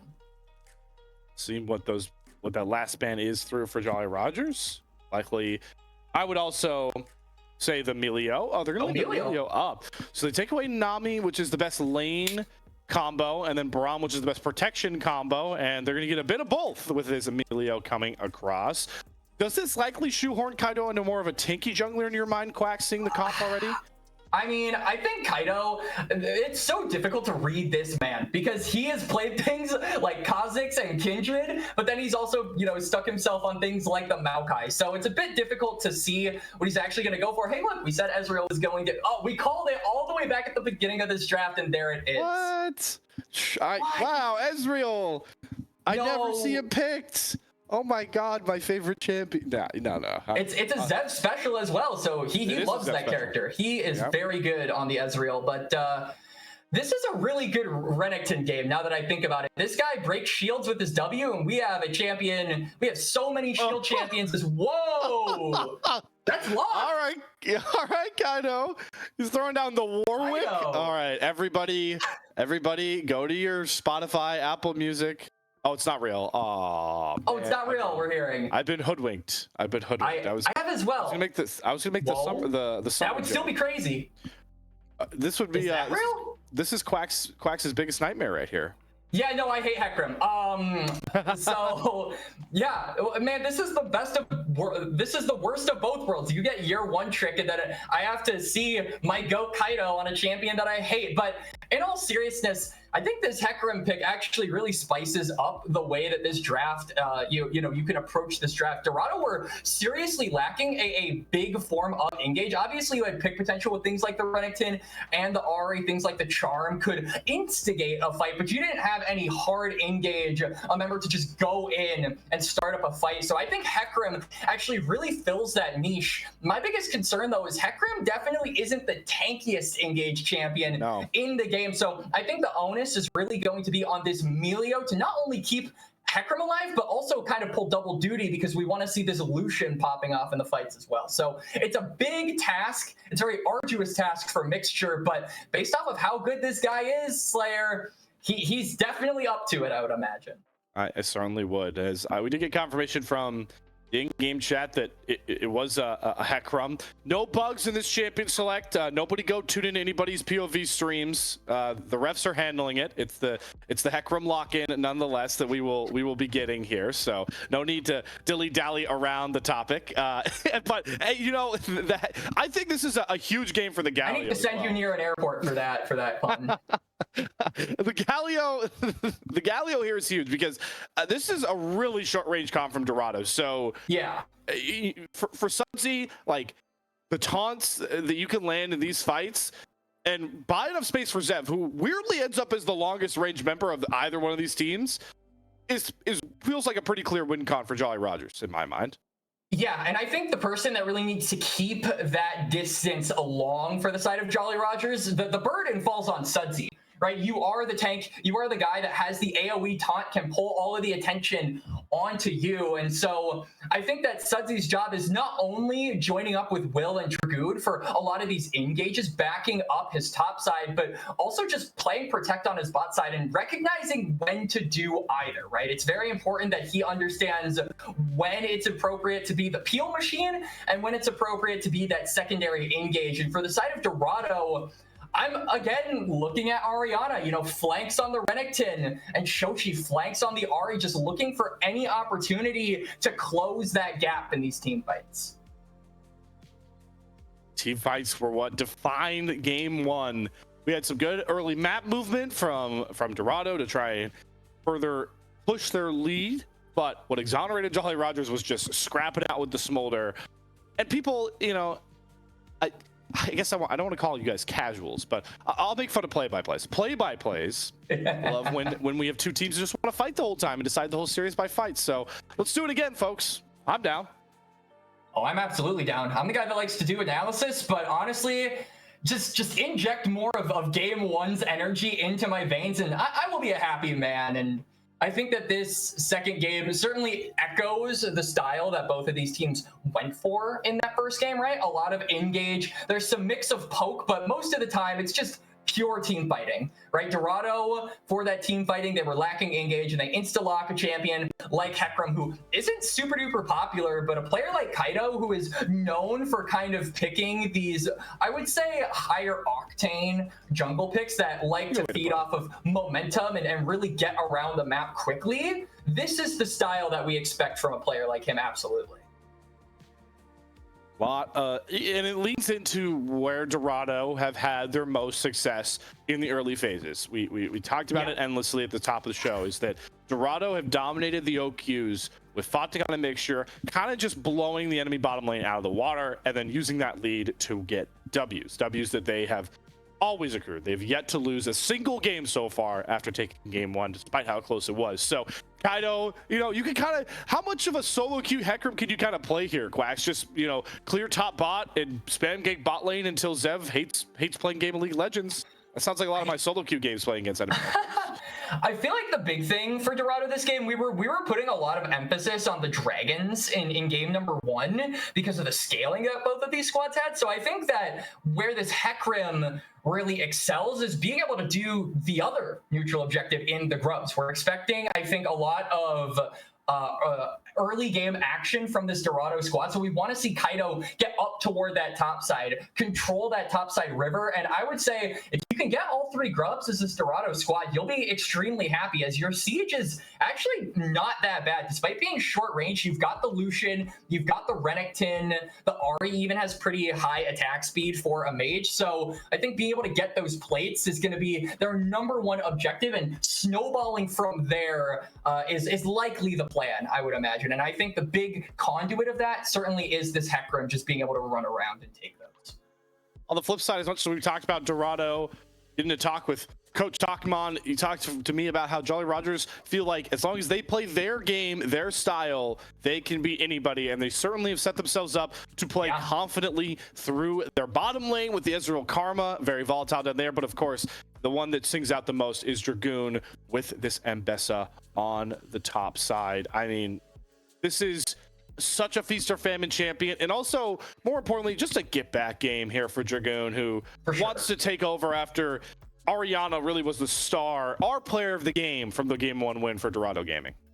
Absolutely. I mean, this comp for Jolly Rogers definitely sings comfort. All of these players are rather familiar on the champions that they're piloting, and I certainly think that Dragoon on this Ambessa is the focal point for the Jolly Rogers going into game number two. It's about that revenge, like you said, but I also think that a win here for Dragoon would be huge, because Renekton is oftentimes, I think, heavily favored in this matchup, simply because he's able to stop Ambessa from moving for a little bit with that stun, and be able to lock her down enough to actually make it difficult for her to maneuver these 1v1. So Dragoon being able to win the fight would, I think, put a huge wrench in Dorado Gaming's plan on that top side, where I don't think they'll be focusing a lot. If this Ambessa can leave laning phase ahead of the Renekton, it'll be a really good look for them going into these team fights. Without a doubt, Quacks, and mainly because for me, you know, looking further out of lane, the worry with Mbessa is always that ultimate, right? The public execution, the hitbox is wonky. It's a straight line.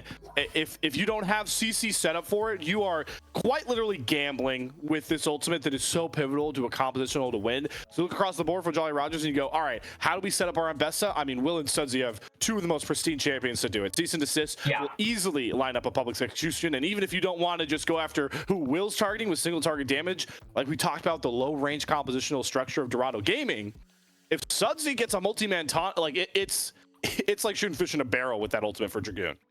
It absolutely is, right? And I think that Mixture has the opportunity to just completely nope out of a lot of that CC train from the Galio. And so I will say, going kind of back to the Mbessa points, the flip side is that if Dragoon doesn't get ahead in this laning phase, he's going to have a tough time finding uses in the team fights, right? I mean, this comp for Dorado, while short range, is extremely mobile, right? Fodicon will be dancing around the fight. Shochi will be dancing around the fights. It doesn't matter if you lock down a target if they can just immediately dash away from you because you deal no damage and have no follow-up. What I'm taking away here, Quacks, from what you're saying is that we have a ton of little intricacies, little counters, reactionary plays available for a team fight scenario between two teams that just brawled their way to either squad winning game one. That is what makes this series so fun, and maybe why I believe that the energy that you talked about, Quacks, from game one will translate to this second one, because we are set up for fireworks. I mean, if the scaling game looked like that, what does the lane prio game in top and bottom? Yeah, exactly.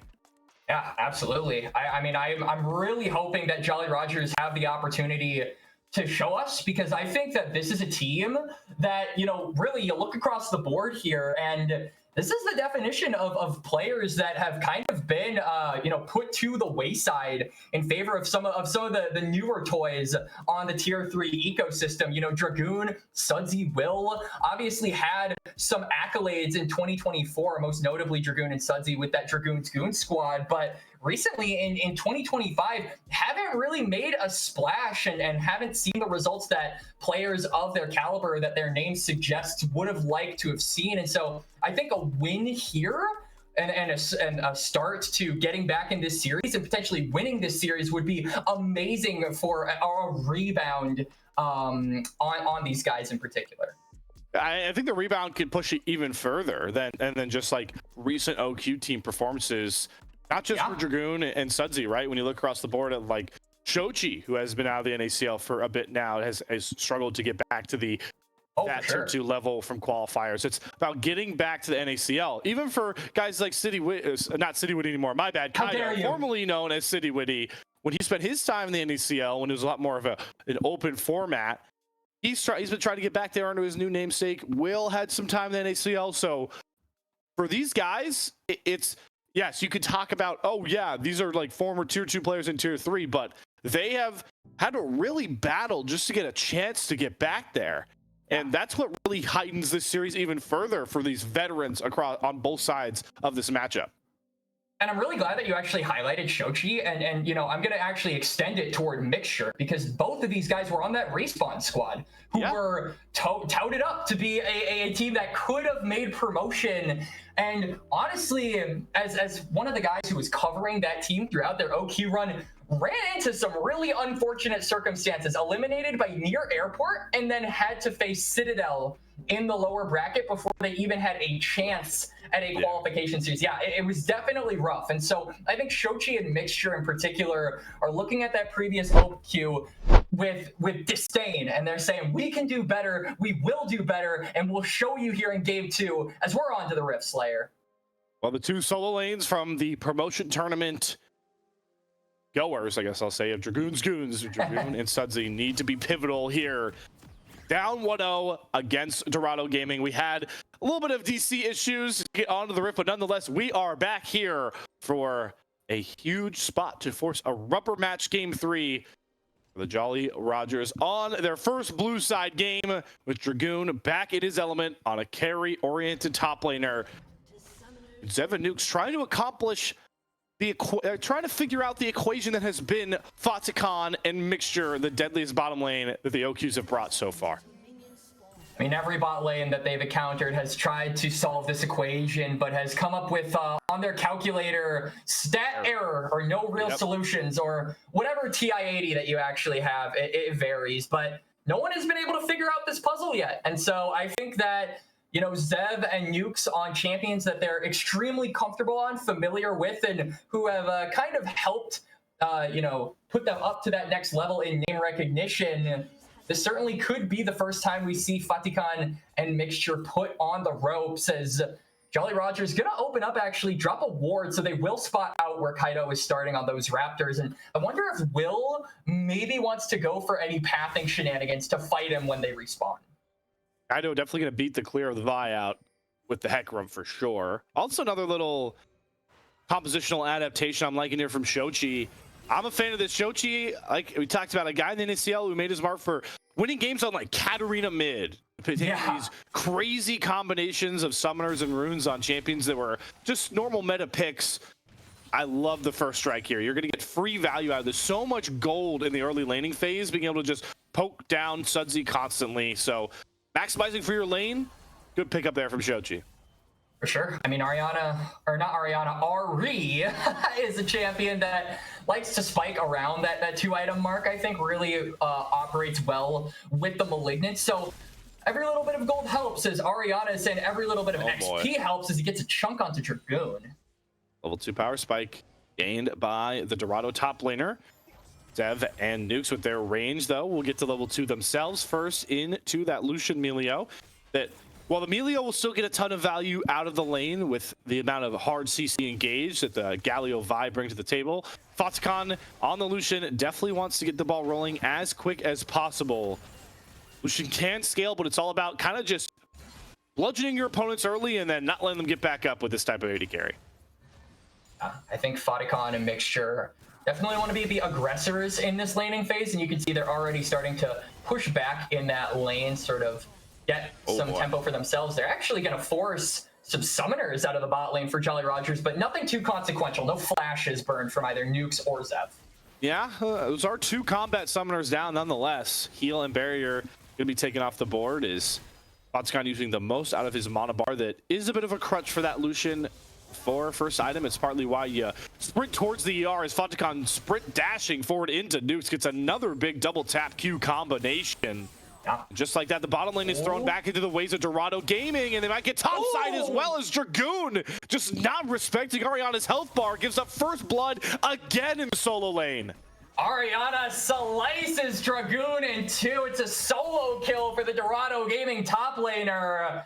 He's going to shove that wave in as well, so a clean reset will be there for Renekton. It's a beautiful spot for Ariana to be in. And once again, this guy is just punching up to Dragoon Slayer. This man is crazy. And this time, he is on a champion that can really make this lead hurt on the Renekton, who's going to be such a fan of a bunch of people flying into this Dominus-led Croc with the Vi and Galio. So that is a big red flag for Jolly Rogers now, that Will really needs to try and help out Dragoon to get this Ambessa going once more, as this lead is already bearing even further fruit here for Ariana, forcing Dragoon off more minions and more waves going forward. Yeah, so he's gonna probably get priority for top lane, and this is allowing, look at Kaido, man. See, solo Q Hecarim, it's what we talked about. Mid lane, Shochi in the melee range of Sudsy gets a full combo out, but no more mana, so there isn't a kill threat there. And a lot of pigs going on to Kaido, but I don't know how Sudsy can really help this one. There's no mana, he goes in for the dash, predicts Kaido's run through. Remember, this is no flash Hecarim, but he's got the speed to get out and will. Yikes, that one stings. Yeah, I mean, Sudsy did have mana. He wasn't able to catch up, and I don't think he wanted to try and commit the flash for the passive auto, so somehow Kaido is going to escape with his life after those shenanigans. Just a quick little horsey drive-by. You ever seen the movie Nope Slayer? Because I imagine that's what it felt like, to just have the horses running past you all movie long. Yeah, that is... Ooh, that is an apt movie call out there from you, Coaxu. Big fan of the films. This movie does not look good for Will going forward, though. I don't like the plot line so far. Vi without early game flash really, again, compounds the issue of, hey, somebody has to help out Dragoon in this top side. My lord, the ultimate effect from the Dominus really gets Ariana the solo kill as we're getting a little bit sloppy in this early game too. Yeah.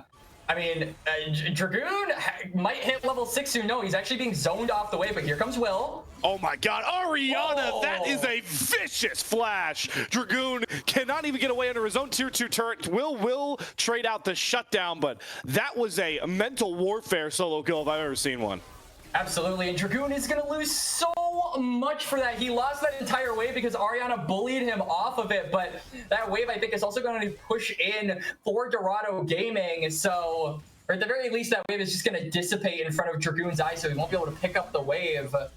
That is just a really rough spot for this Ambessa to be in, and keep in mind, this Ambessa is, I would say, the win condition for Jolly Rogers, Slayer. 100%, without a doubt. You have safe picks in other spots, and you need this Ambessa to flourish. We've got the mid-jungle 2v2s coming across. Sudsy making his mark with the hero's entrance. Gonna get the double knock-up to force Kaido and Shoji back. But Ariana's here, so is Sudsy. But the poly execution advantage does come over to Dragoon, but they fly in after losing Kaido. And here comes the Jolly Rogers once more, and it's a big-time kill picked up for Dragoon. Feats of warfare as the swing turns on the pendulum back towards JR. Dragoon gets his first kill of the game, and Kaido a little bit overzealous on the Hecarim, re-engaging that fight, but he just isn't tanky enough. We talked about this in the draft, Slayer, how even though Hecarim is good at engaging, he is not exactly the most healthy champion. He cannot just go in. He is on the squishier side at the current moment, so he has to respect the all-in potential of that Jolly Rogers top side, and we see what happens when he doesn't. How big is that kill going to be for Dragoon as well? Gets his wave in a good spot. Well, it's not the best spot, but the more important thing is he has some gold to spend. Jolly Rogers grab themselves the kill lead back, and Will also 2-0 on this Vi, trying to sprint towards that Sundered Sky, but the opposing junglers where our attention should dictate itself towards, with the Dragon being soloed out by Kaido. So picks that one up. Really doing a good job leading into the strengths of this Hecarim, which is just speed clearing so many of these jungle camps, and Dragons are not excluded from that list. Absolutely, but he's still a little bit further behind on the CS game than I think you would ideally like for a champion like Hecarim. I think Will is up in XP, and I think because of that, he's forced to, you know, manifest those camps on the bot side, saying, I need this in order to get that onslaught of shadows, but I'm giving up the objective on the top side. And we said that this was pretty important for Dorado to have. Those grubs could be really good, and giving more plate gold over to Ariana, Shochi, Fatikan, all of the lanes, and now that's just denied. Oh, and Ariana face checks into Will and Nukes. The cease and desist committed, the dominance there. We have the dive on Dragoon on the backside here with no public execution. It's a 4-man escapade to knock Dragoon down. 40 CS, 3 deaths. The roughest start Dragoon could have possibly imagined for this B1 Ambessa pick.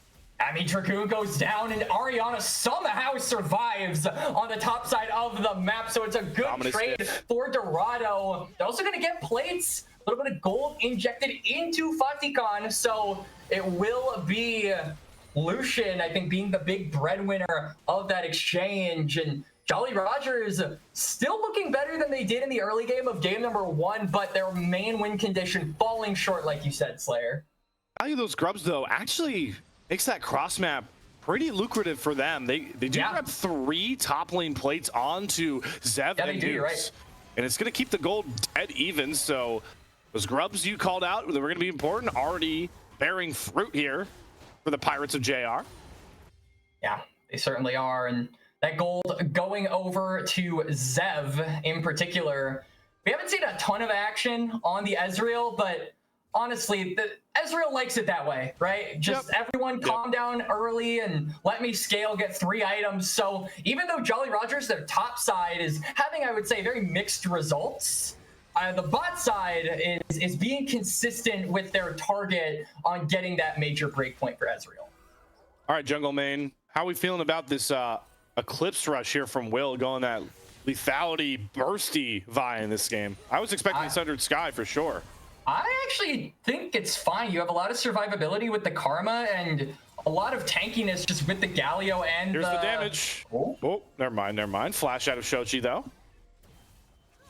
I like it. TLDR. There we go. You know what? Stamp of approval. We got it from the jungle main on the broadcast, and you can tell that Will's trying to use that one-item power spike to the best of his advantages. That was a nice little combination there from Zev to get full damage down onto Fatikan. I like this though from Will. He knows right now in this small window, he's going to be one of the strongest skirmishers, so he is just looking for somebody to dump all of his damage onto. Unfortunately, Dorado are not taking the bait. For sure, and you can see pings coming up toward the bot side. Kaido and Ariana are here. Dragoon does have ult and flash. Oh, good sidestep. Kaido does not give the public execution dash over to Dragoon. He'll have to commit the flash nonetheless. Ariana gonna dive under the turret. They use the Hecarim ultimate, but that dive's looking a bit wary on the bot side, and I don't see any kills coming across, so Dragoon survives on the bot side, but Fatikan does as well, and it's gonna be Mixture that picks up the kill onto Will with Shochi flying in. Charm to the face of Zev. Here comes the Coley. One more dash to do it. Shochi, the savior for his own bottom lane, turns their own dive into gold. Yeah, Dorado Gaming with a 2-0. They don't manage to get the kill on bot lane. Dragoon manages to stay alive, but they counter that dive on the top side, like you mentioned, Slayer. So they will end up being the breadwinners of that exchange. Jolly Rogers trying to shove in this top lane wave and get this turret, but they're committing a ton of time and resources, and this dragon will be coming up in a little less than a minute, so they're going to have to back and give up some tempo that Dorado Gaming could potentially use to establish a foothold in that bot side river. First brick, though, does mean for feats of strength combos that it's going to come down to these neutral objectives, which we are deadlocked at one apiece. So like you're talking about, the dragon gets a little more extra attention paid towards it if you're wanting those boot upgrades. Still going to be about 20 seconds till it gets out on the rift, and neither jungler is in prime position to start this one off on their own, even with them maximizing that damage to be able to burn through it. It's Fatikan and Mixture that look first to try and set up around that Drake, and with Sudsy really trying to push in these top waves, I feel like this dragon is a dead given for Dorado. I absolutely agree. I think that they just have too much pressure around that part of the map, although maybe Jolly Rogers are thinking, okay, well, you know, Ariana isn't there. They're not actually thinking that, they're all just moving away from the bot side. They're saying, okay, Ariana's over here, let's maybe try to go kill him. Will have that cease and desist up very, very soon. It does actually look like I forgot Jolly Rogers were the ones to actually get feats of warfare. My mistake. So those boots are in the tool bag of Jolly Rogers going forward. As Ariana is being punished for trying to proxy a wave away from the turret. The dominance, the healing, it's really doing a lot to make this close. With the Eclipse Shield, a couple more hits of the fisticuffs from Will. It's gonna knock down Ariana for a second time. Dragoon maybe looking for an ult angle, but yeah, you know, we'll take what is for the side of Jolly Rogers. They get that kill onto Ariana. They burn the Dominus as well.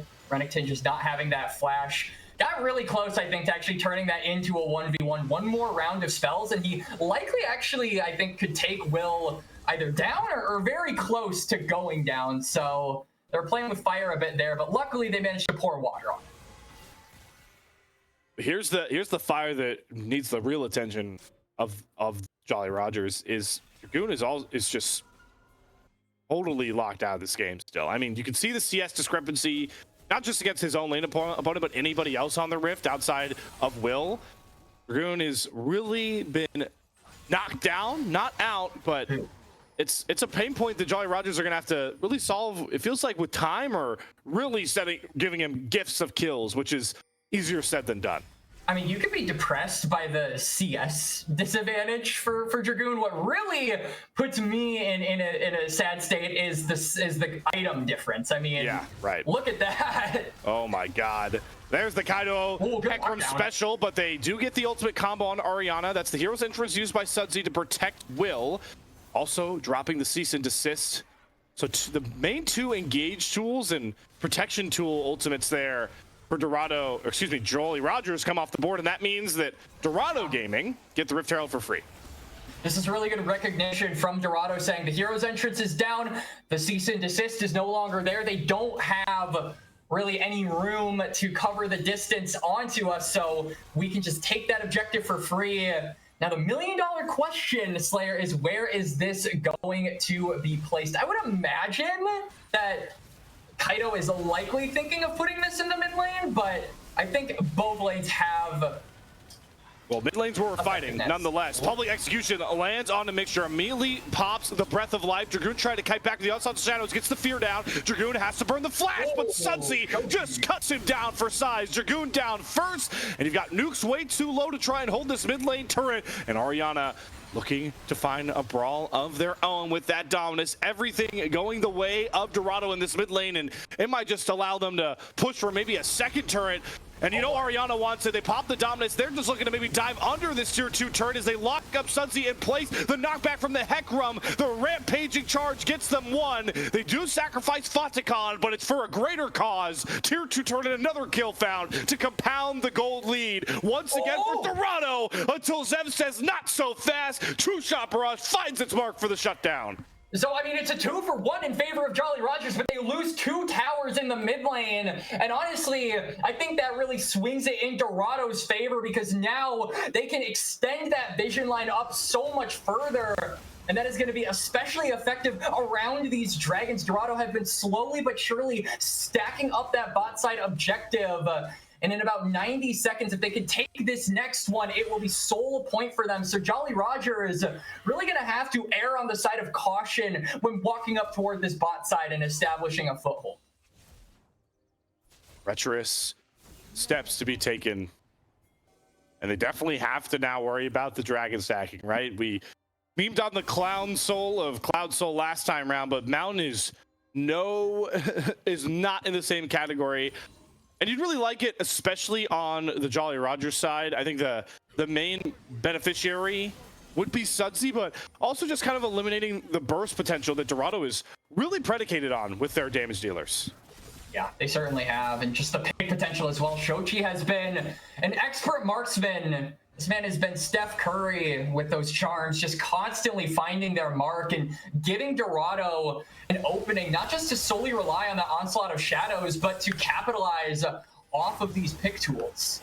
Oh boy, here we go. Shochi drawing the attention of Jolly Rogers first, but actually Kaido that gets a ton of damage down on to nukes. Oh no, recheck the same brush. You make the same mistake, Will.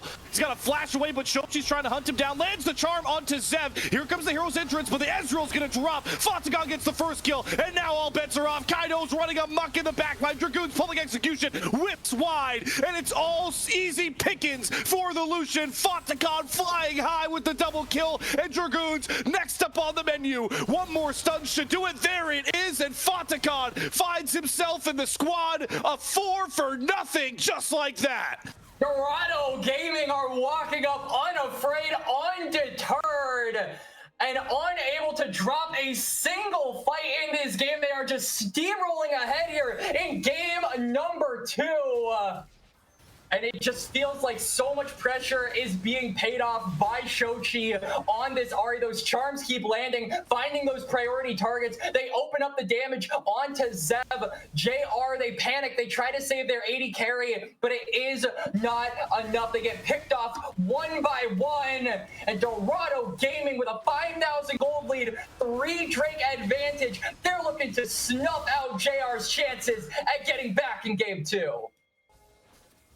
This is what we were afraid of. Seeing Dorado's track record in this qualifiers. Somewhat shaky game 1s, victories nonetheless, but once they get on to game 2, they look dominating, and this fight really sings home that exact praise that so many have had for Dorado so far in this qualifier. I mean, Shochi, bro, just miss one charm. Oh my god, he hits it onto Zev, and then look at Kaido just in the backline. Like, he doesn't even need to get the kills. He is just continuing to divide the Jolly Rogers. JR want to be a unit. They want to be together as 5. It really is a death ball combination, but they're getting picked apart like cotton candy in every single exchange. Now it has them on dire straits. This game has now ballooned out of their control. 6k gold, more structures to knock down for free. Shochi's gonna aptly take with him the top lane tier 1 turret, so this gold lead will go right over the 6k mark. Mountain Soul is up in about 4 minutes time, and 4 minute 30, Baron is available. And you just look at the items and you ask, how do Dorado fight their way back into this one like they did a game ago? But that was with the Smolder. And now they have Zev on this Ezreal, who is potentially picked off here. He has his flash. He's going to have to use it to get over the wall. This Dragoon looks for the throw with the public execution. Zev flashes back out to safety. The Coling, one bullet too short. So now Fonticon, in the face of all these melee champions, looking to knock him down to size, but he will not relent. Fonticon's damage is pristine. Shochi's charms are still finding their marks. There's nothing Jolly Rogers can do to stop the might of Dorado. Dorado are going for the golden road here. They want to go undefeated all the way into the open qualifiers. They will march down mid. A 3-0 Fonticon puts the hands onto the Jolly Rogers. Everything lined up so well for them there. Zev uses every ounce of his health bar to buy time. They get Dragoon public executing onto Lucian. In Giraffe Quacks, that was the winning angle, but the game's just too far out of Jolly Rogers' hands right now. Yeah. Nothing going right. It's a disaster for the Jolly Rogers at this point. I mean, Dragoon just got his first item, and it's a Death's Dance. Slayer, their win con is literally on minimum wage income in game 2. What's going on? Oh, I don't know. This is... He's making like 12 bucks an hour. This guy, help him out. He needs to pay rent. Dorado Gaming, they're saying, give me rent. They're like, what's his name from the Spider-Man movies?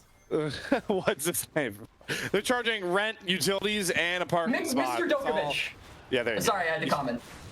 No, that's you hit the nail on the head. And, you know, it's just... It's unfortunate for Jolly Rogers, obviously, but again, I really want to applaud Dorado for recognizing how to not only play their style, but shut down Jolly Rogers out of this one. They recognize, hey, game 1, Quacks, we let that Smolder off a little too many times and made it close. So this time, Jolly Rogers, they want to play through Dragoon. We're going to make sure that doesn't happen. And you already pointed out the items showing how difficult that is. They're going after Shochi, but it's always hard to chase down an Ori. You have the Spirit Rush, 3 charges to create distance. CL has Flash available, and Kaido is hunting for the enemy bottom lane. There's the Flash, expertly used by Shochi, nearly takes Will down with him. If the Q was up, that is a kill, but now they're teleporting in to help out Shochi. It's another charm blind onto Sunzi. Shochi has no idea. He's just canceling dashes after dashes, and now he's pulling flashes, and he'll finally fall.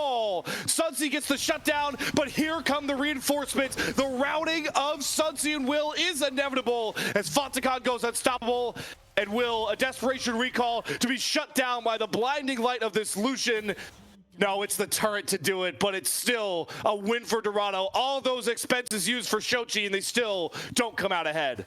I mean, it's a double for Fonticon, and the jungler down for the Jolly Rogers. 30 seconds away from Soul for Dorado Gaming. They just have no chance, I feel, of contesting this. Maybe a stray all from Zev, but, you know, rose-tinted glasses off Slayer. I don't think it can be done. It just feels so difficult for the Jolly Rogers. They commit so much for Shochi, and they end up somehow, despite getting the kill, ending up with less. I mean, to put it bluntly, I mean, this is a nearly 10K gold lead. You don't come back from these leads without slip-ups from the enemy opposition. And we're talking about a Dorado team that has been undefeated. Even in close games, they've still come out on top. So what are they going to do with a lead like this? Well, they're going to pick up Mountain Soul before we even crest 25 minutes. They have Mountain Soul before Baron even spawns, Quacks. That's how dominating of a game 2 this is. And now the big question is, how are they going to disperse their members? How are they going to allocate? Oh my God, now we're getting the BMs coming through.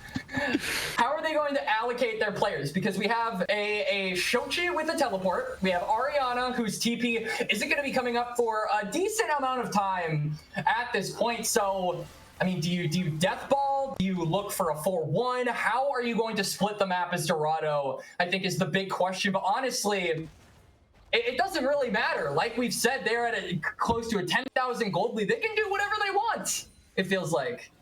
Well, they want the purple worm, and they're trying to set up preliminary vision for it, but secretly they want Jolly Rogers to run into them so they can just turn on the chainsaw and burn through whoever steps in front of them. The chainsaw, by the way, is Fatagan, who has 3 items done on this solution. Also Shochi with 3 items of his own. Oh my Once God. again catches Shochi. someone in the middle of their spell. Shochi is a wizard on this Ari. Charms landing. He's stopping dashes out of Galio, out of Vi. Nothing you can do but watch Shochi run your team down as he gets reset after reset, looking to be the one-man brigade to knock Jolly Rogers to series-ending point. They don't even need Baron to do it, Quacks. Dorado Gaming dominate game 2 after a back and forth game 1 to put themselves 1 game away from the organization's first ever spot in the NACL promotion tournament. They're gonna barrel down as 5, and Dragoon is gonna try, but Dragoon is gonna fail. He goes down. It's the last kill for Dorado Gaming as they are 1 win away from making the Golden Road, the undefeated road to the promotion tournament happen. Just a couple more shots on the Nexus. Maybe fueling up Jolly Rogers for a game 3, the way they're PMing them in their fountain right now. This is definitely solo queue-esque if I've ever seen it. Couple more shots to do it, and we will be out of game 2. Still. He's just standing there as Hecarim. He's just standing there menacingly.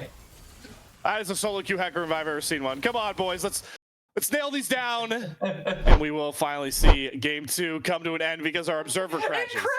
That is poetic. It's still a win. And Quacks, I hate to say it, man, but I think you might have jinxed the series by saying we're going 5. I was afraid when you said it. Oh yeah, wow! What a sobering experience. Yeah, that is 14K gold lead at the end, and I see no blue on that gold graph. Absolutely 0. I mean, this was just such a dominating win from Dorado, and we were talking up Ariana in game number 1. I gotta talk up Shochi in game number 2. TDS, I'm gonna call you out, sir, because you said Shochi was looking worse than when he was in the NACL.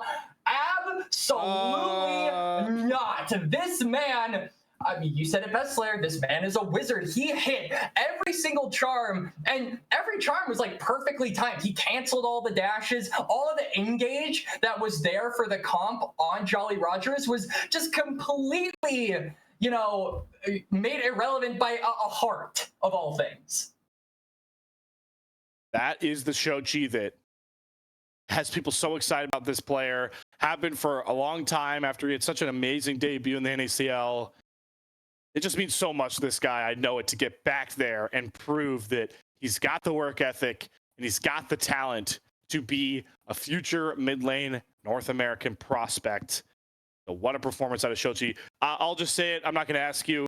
That's our player of the game there. Shochi showing out in game 2. Now both solo lanes for Dorado getting it done. And how poetic is that, knowing how much we hyped up the bottom lane as the real difference maker for Dorado? It just shows you how well-rounded this team is, right? Where every single member of this squad is capable of carrying a game, putting the team on their back and allowing them to be the ones being played for. I think it really shows just an extra dimension for this Dorado Gaming squad. And honestly, I managed to talk to Zol, the owner of Dorado, before we went into this broadcast, and the man was saying, we want the best. We always strive to get the best players for the best result possible, and he struck gold here. Honestly, on the golden road, he struck gold for a team like this, because they are just dominating the open qualifiers, and they are 1 win away from doing what Near Airport did in the first open qualifier and not dropping a game to promote. What a trajectory. Or get the chance to promote, I should say. It's not It's not identical. No auto promotion. Yes, I'm with you, Quacks. It is still, the goal would still be the same. So awesome trajectory there for Dorado. We will be back after another intermission for potentially the final draft of not only the series, but Quacks' hair the way he was wagering it, apparently. So we're going to come back, bro. Game 3 draft. Jolly Rogers, let's see if they got something to avoid the sweep. We'll see you guys in a few.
Welcome back, everybody, to Ages Esports' continued coverage of the Summer NACL Open Qualifiers here with Dorado Gaming. Obviously, they've been undefeated on the stream ever since, and they are one game away from dusting off a perfect run through the qualifiers, and it's up to Jolly Rogers to solve that problem.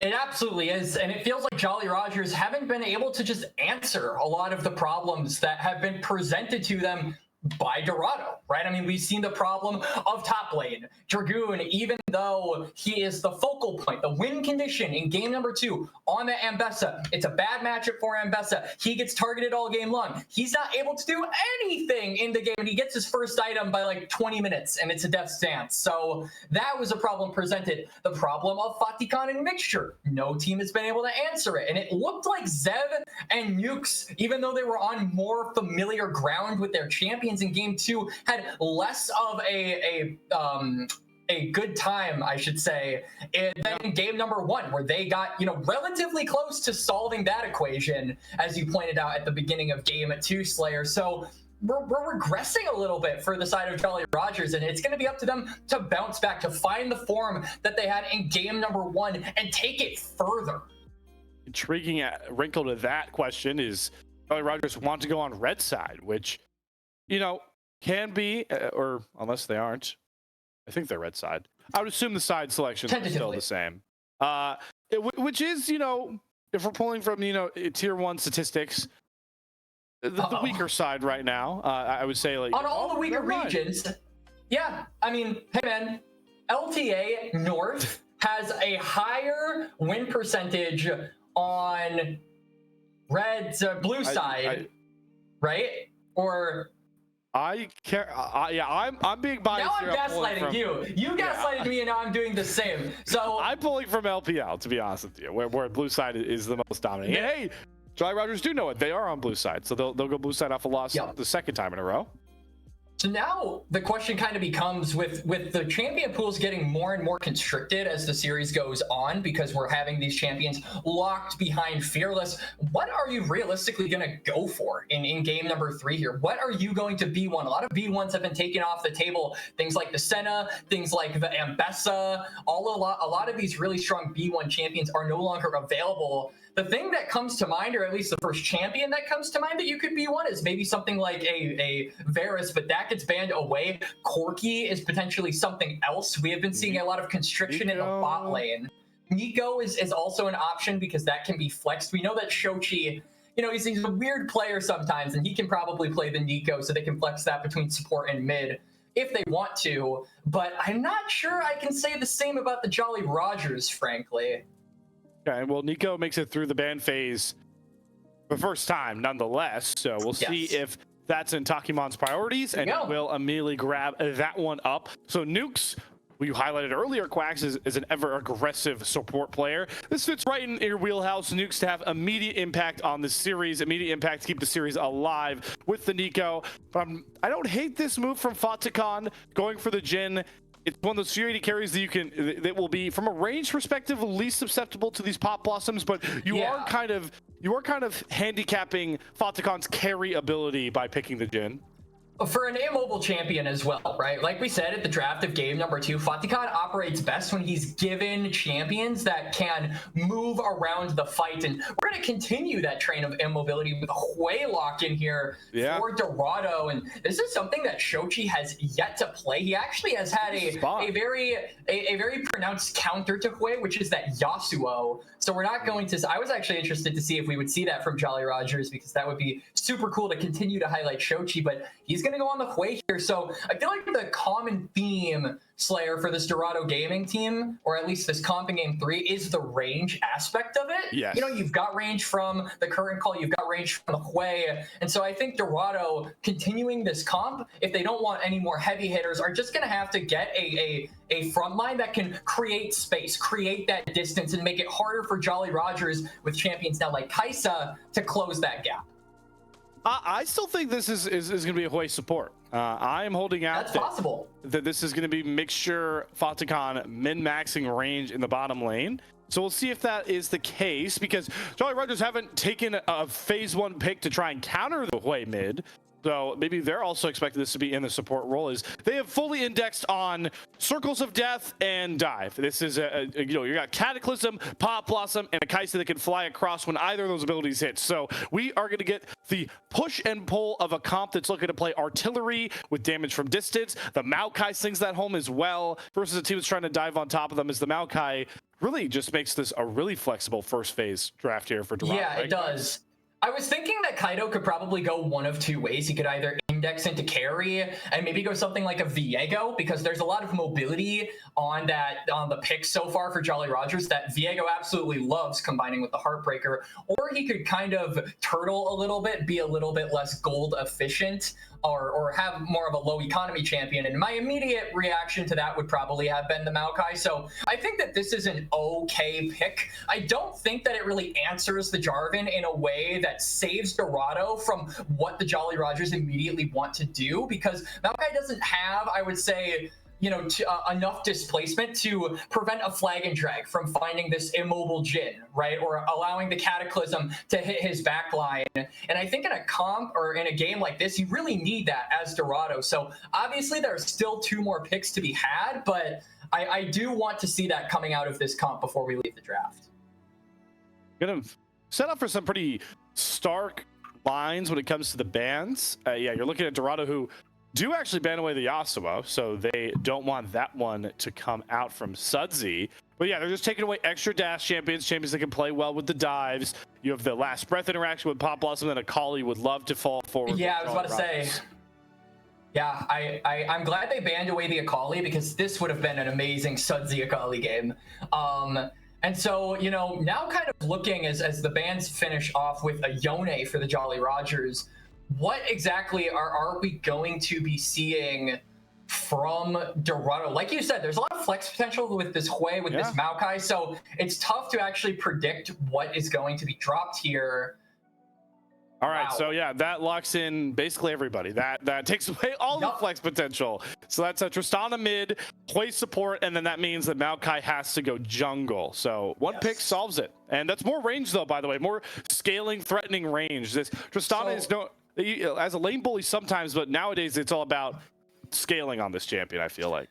Yeah, so now I'm wondering if Dorado are maybe going to try and put Ariana onto something like a Shen, just to allow for that extra safety with the Stand United. It would be really good if Jolly Rogers actually stole that one away, because they've got a lot of engage, but they're going to instead just immediately go for the Ornn, pair it up with the Sylas, and lock those solo laners down. There are okay ultimates for Sylas in this game. I don't think anything is too crazy, but this also does mean Shen is a lot more difficult to come by, because you don't want to give Stand United over to the Jolly Rogers. So they're not going to go for that. Instead, they're just going to go for the Aatrox. And judging by your reaction, Slayer, you're not too sure about. I'm not too sure about this comp, if I'm being completely 100% honest with you. So if we're gonna live and die by range, I thought this was the freest R5 Jace I've ever seen. Yeah. But yeah, Aatrox is an intriguing pick because he wants to play chasing down carries and hitting sweet spots. I don't hate it in the sense that you can kind of play backwards with Aatrox. Like if you're hitting frontliners, you're hitting sweet spots on anybody, it's successful, but I don't know how much world ender success this pick is going to get for Ariana. I wonder if this is Ariana just saying, I want to like slam lane and my lead will be enough to translate. Which has worked all series long, by the way. It has, admittedly. And honestly, we're expecting the Jolly Rogers to index a lot of resources into that bot lane. We're not anticipating that Will is going to be exactly keen on helping out the Ornn win condition here in game number 3. And yeah, I kind of like where your head's at, Slayer, getting into the mind of Ariana, saying, all right, we know not a lot of attention is going to go up to the top lane. That means I don't really have to deal with many 1v2s. That means I'll have my way with this Ornn. And hopefully once I leave laning phase, I will be a relevant piece on the board. So I think you combine that with the already heavy gold income necessities of champions like Jhin and Tristana. And if all the pieces can converge at the right time, it'll be a slam dunk for Dorado once those team fights start to hit. Then again, though, if even one of those pieces is if even one of those links in the chain breaks going into that mid to late game where they are trying to group on up, I think it's going to be a very arduous task for Dorado to play out these team fights. The amount of engage, damage, and just scaling, especially with those ornaments that the Jolly Rogers have, makes it really difficult to team fight this comp. And that's what Dorado have been really going for throughout the entire series. It's just winning out on those team fights. It's definitely a battle of attrition, right? Like we, as Dorado, have to be willing to respect Jolly Rogers whenever they are first to a lot of things, because this is a comp that can never walk in. Like if you do not have control of a Drake, I'm taking away like soul secure Drakes. We're not factoring like later game Drakes. I'm talking early to mid game. If there's a Drake you're not in position for, if you're not in position for early grub or a Rift Herald rotation, Dorado, you can never force your way into those pits, because that is exactly what the Ornhorn, the Cataclysm, the Pot Blossom are all about. So I'm intrigued to see this for Dorado as we continue to talk about, now they're up 2-0, like what does the future look like for them in the promotion tournament? I always like teams that, you know, can lean on playing multiple different styles confidently. We already seen them in a couple scrappy brawl-based games. Quacks, now we're going to see them really flip the script on that.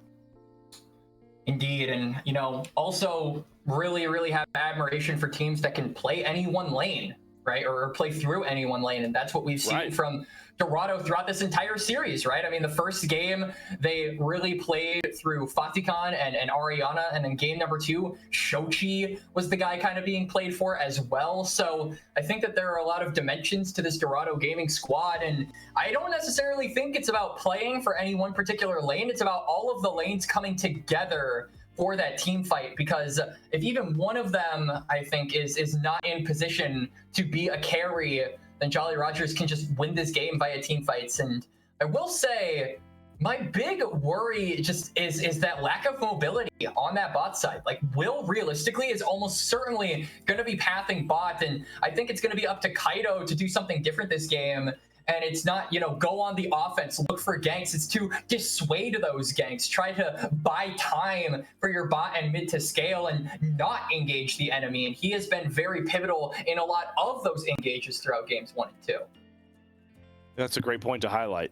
And, you know, talking more about early game, despite how caution-based we want Dorado to play this comp out for, in the first couple levels pre-ultimates, right, they're going to have a decent amount of control in really every lane, I feel like, because we know Ariana is going to get pushed into Dragoon.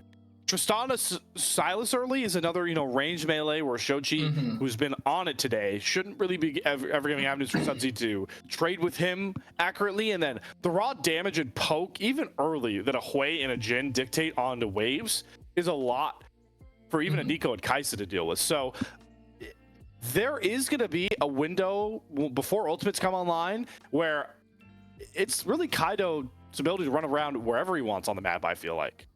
Yeah, for sure. But I feel like that will gradually transition into a mid-game that Jolly Rogers really just want to go hard in the paint for. 100%. Right. Once they get those level 6s, it's absolutely go time for basically every single member on the Jolly Rogers comp. And I will also comment, you were mentioning the setup for a lot of these objectives, and I think the onus, again, kind of going back to Kaido, is going to be on this Maokai, right? Don't necessarily engage the enemy, but set up those saplings, make sure you have vision. I think vision is going to be a huge part of this game, just being able to track where Will is, track where Nukes is, count the minion waves, Dorado, don't forget that trick in the book. And just, you know, weather the storm in that mid game. And once you get to those 4 items, you've got double marksman. So go absolutely wild. So we wait for the Spectale to come through here for our potential final game of this promotion spot in the open qualifiers. Do want to give an update to the other series that, as we mentioned, going on over, thanks to our friends from Titan Esports. That one is the more competitive series right now. UCI, thanks to all you Smolder fans are gonna laugh at this one. A pretty Exodia Smolder there out of Gorica. We're able to steal away a win there from Citadel. So that one is at 1 apiece right now. Yep.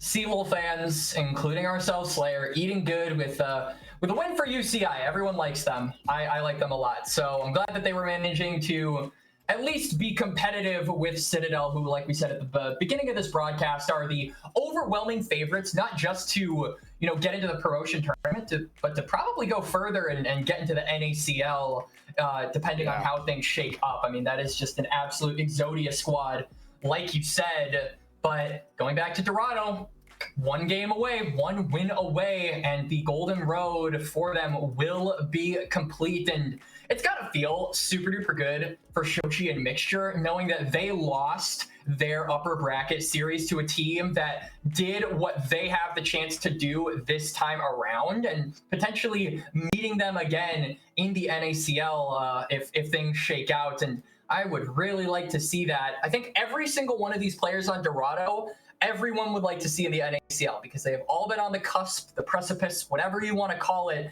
in their role. They have just been waiting for that opportunity, and now it's finally come. Is finally here if they can get it done in one final game. But it's, you know, again, I'm knocking on wood, all you Dorado fans. Zol, don't worry, I'm being superstitious when I say this.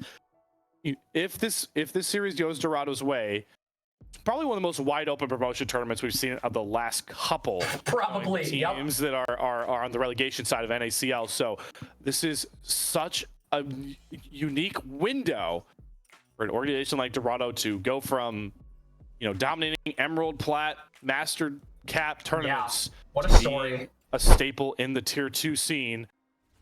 And one big step forward could be here as we return to Summoner's Rift Game 3, as Dorado look to bring the brooms out and sweep away the Jolly Rogers off their own poop deck.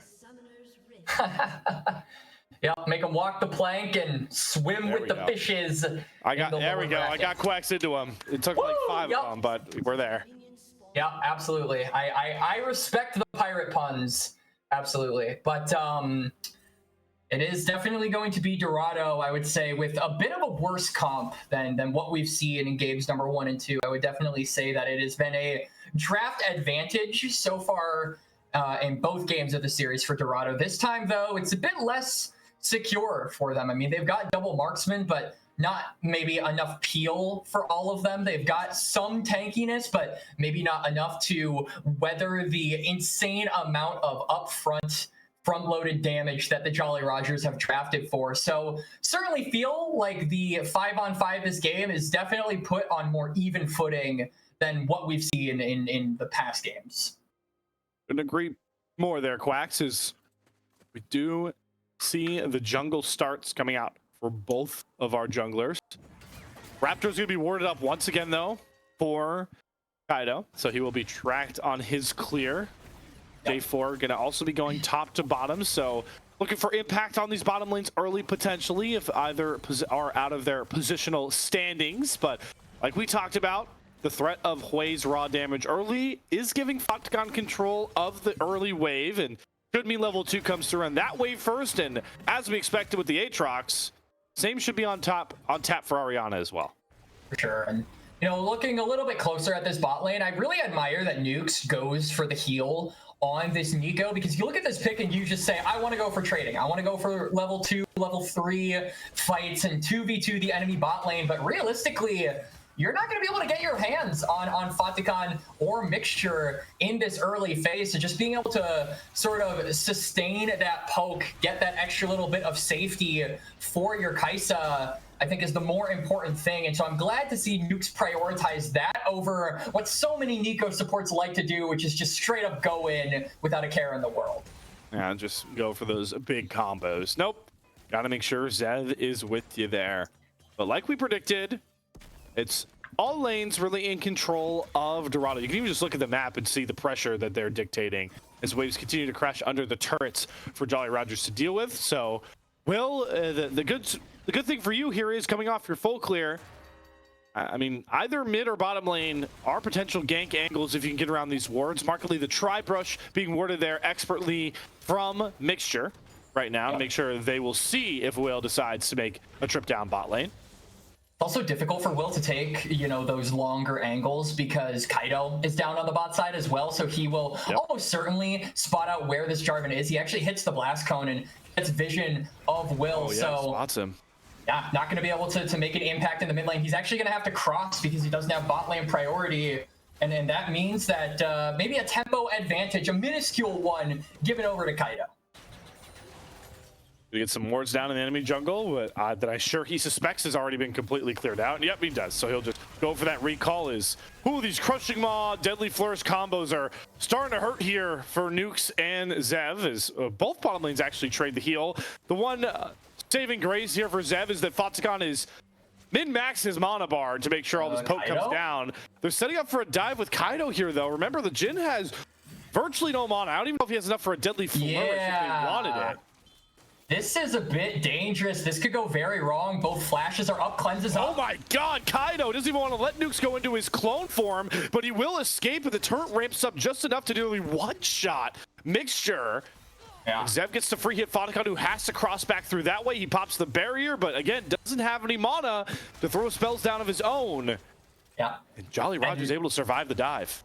And that felt like a little bit of an overzealous play from Kaido. He wants to look for the dive, but I mean, the like you said, the mana from Fatikan wasn't there. The sums were there for the Jolly Rogers bot lane, and now what was looking like a tempo advantage for Kaido on this Maokai has turned into Will completing his entire top side while this Maokai resets. So it'll be a major timer for this Jarvan to maybe make something happen on the bot side. We were saying how difficult it was for him to round and take some of those longer angles to find, picks and bot, but now he'll be able to do that.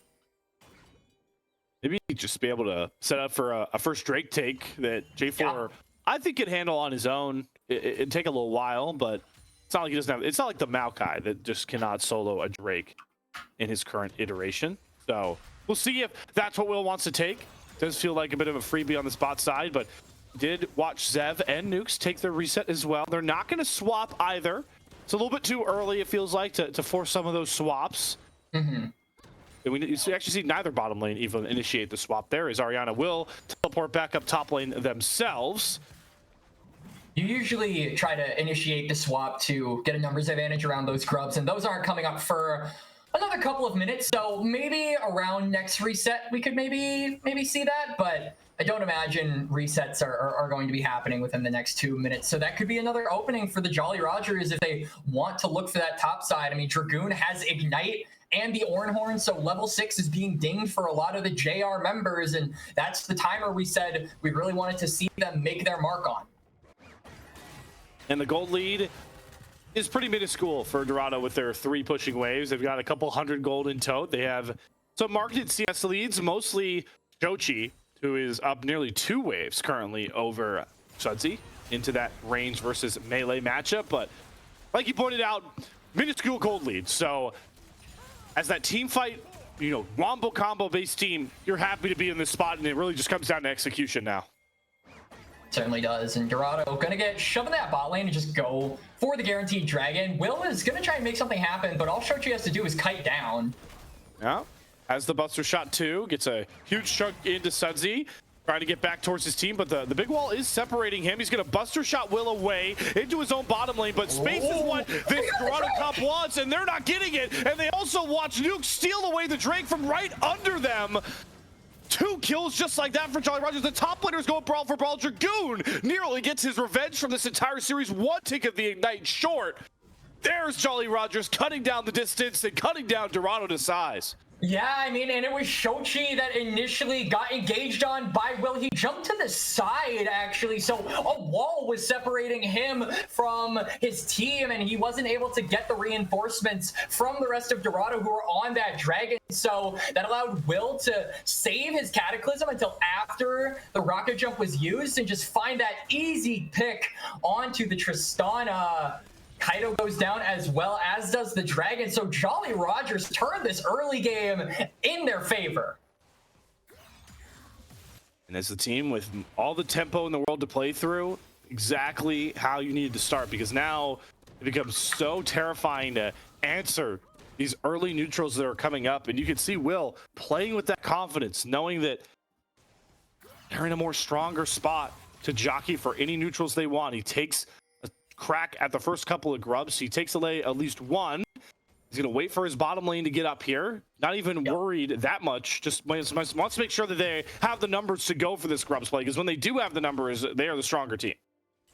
And it's really difficult for Dorado to fight around these neutrals now. Those level 6s are unlocked, and Nukes on the top side means that the Pot Blossom is there, and that is basically a checkmate for a lot of mid-game skirmishes with how much damage it does and how many people it can find in its snares. So Jolly Rogers not only going to get the first 2 kills, but get the first 2 objectives. The full 3 count of those grubs going to go their way, and Dorado there is really no recourse for them. They aren't able to get anything in return on the map, realistically.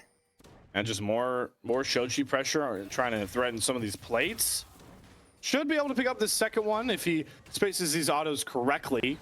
And good on Fatakan and Mixture to spot out Will trying to set up for a dive. They drop the Spiraling Despair, basically the full Hui combo, and that should dissuade any sort of dive under the turret and allow Fatakan to just pick up these minions. But small wins, and they're, even at that, still bleeding plates back over.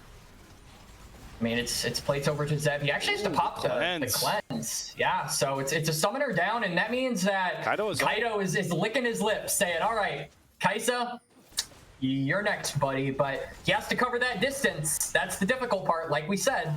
Now, this is not the comp that's trying to play forward. They do have some pick tools, but they are trying to play at range, and Kaido just sits thinking about a Nature's Grass play and resets and kind of nukes his tempo a bit further, which isn't the worst thing. It's kind of what you picked the Maokai for, but still hurts. Yeah. It absolutely is. And I mean, Kaisa just really, I think, being given a lot of resources. We saw shades of this in game number 1 for Zev on the Smolder, where they would try to put him in side lanes, try to put him in situations where he could just free farm for a couple of minutes, but it always felt like Dorado Gaming had the opportunity to look for collapses onto him in that first game. This time around, though, Kaisa is a lot better protected. We're seeing just how difficult it is for Kaido to walk up to a lot of these fights. Like you said, this isn't really a comp that wants to play up, but they've gotta if they want to shut down the main win condition for Jolly Rogers. Just such a tough spot to put themselves into. They can rely on waiting for, you know, their marksman to try and scale up, but that is still a long ways away. And the question that is going to be on everyone's minds going forward now is, on our minds going forward, is how much do Dorado have to give up to buy more time for themselves? They've got a dragon in about a minute that they are indexing all their members towards. They have TP out of Orianna as well, so they can kick off a 5v5 if they'd like, but just don't think they're in a spot where it's a good look. Yeah, and Dragoon also has that teleport, as well as the exhaust, so maybe if he joins up in that fight, could put a wrench in the plan of those double marksmen on the side of Dorado Gaming, but it's looking like that is less and less likely, as neither team is really putting a ton of eggs into the control of this bot side river. They have their respective vision, their respective wards, but doesn't really feel like you know, taking that dragon on spawn is a huge concern. Sutsi taking hands to Shochi here, using all of that mana bar to force a pretty good trade in his hands. The healing not there on the Tristana kit, so both players are going to have to come off that wave for now. Scuttle Crab take from Will, proving bountiful in the information game as he spots Kaido and the bottom lane of Dorado running to just try and catch this mid lane wave. So finally these teams started to pay attention towards Dragon, but they got to go through all the procedural setups first. Yeah, and I think it's Jolly Rogers in firm control of Dorado. They're forcing them to react to the wave states. As soon as all of those Dorado Gaming members left to go, you know, handle the mid lane push by Will and Nukes, it was on that bot side where we just saw Zev pushing that wave. It was a teleport burn for Shochi. So it's kind of a corralling game here by Jolly Rogers, and I am wondering if maybe they can try and catch one of them off on rotation. Oh, Dragoon using his exhaust, trying to force the trade despite being down a level. Ariana with a good flash like you called out, but isn't healing enough to make this a warranted trade. And one turret shot could have really turned that top lane bout that has not seen a solo kill yet, unlike the first 2 games. Yep.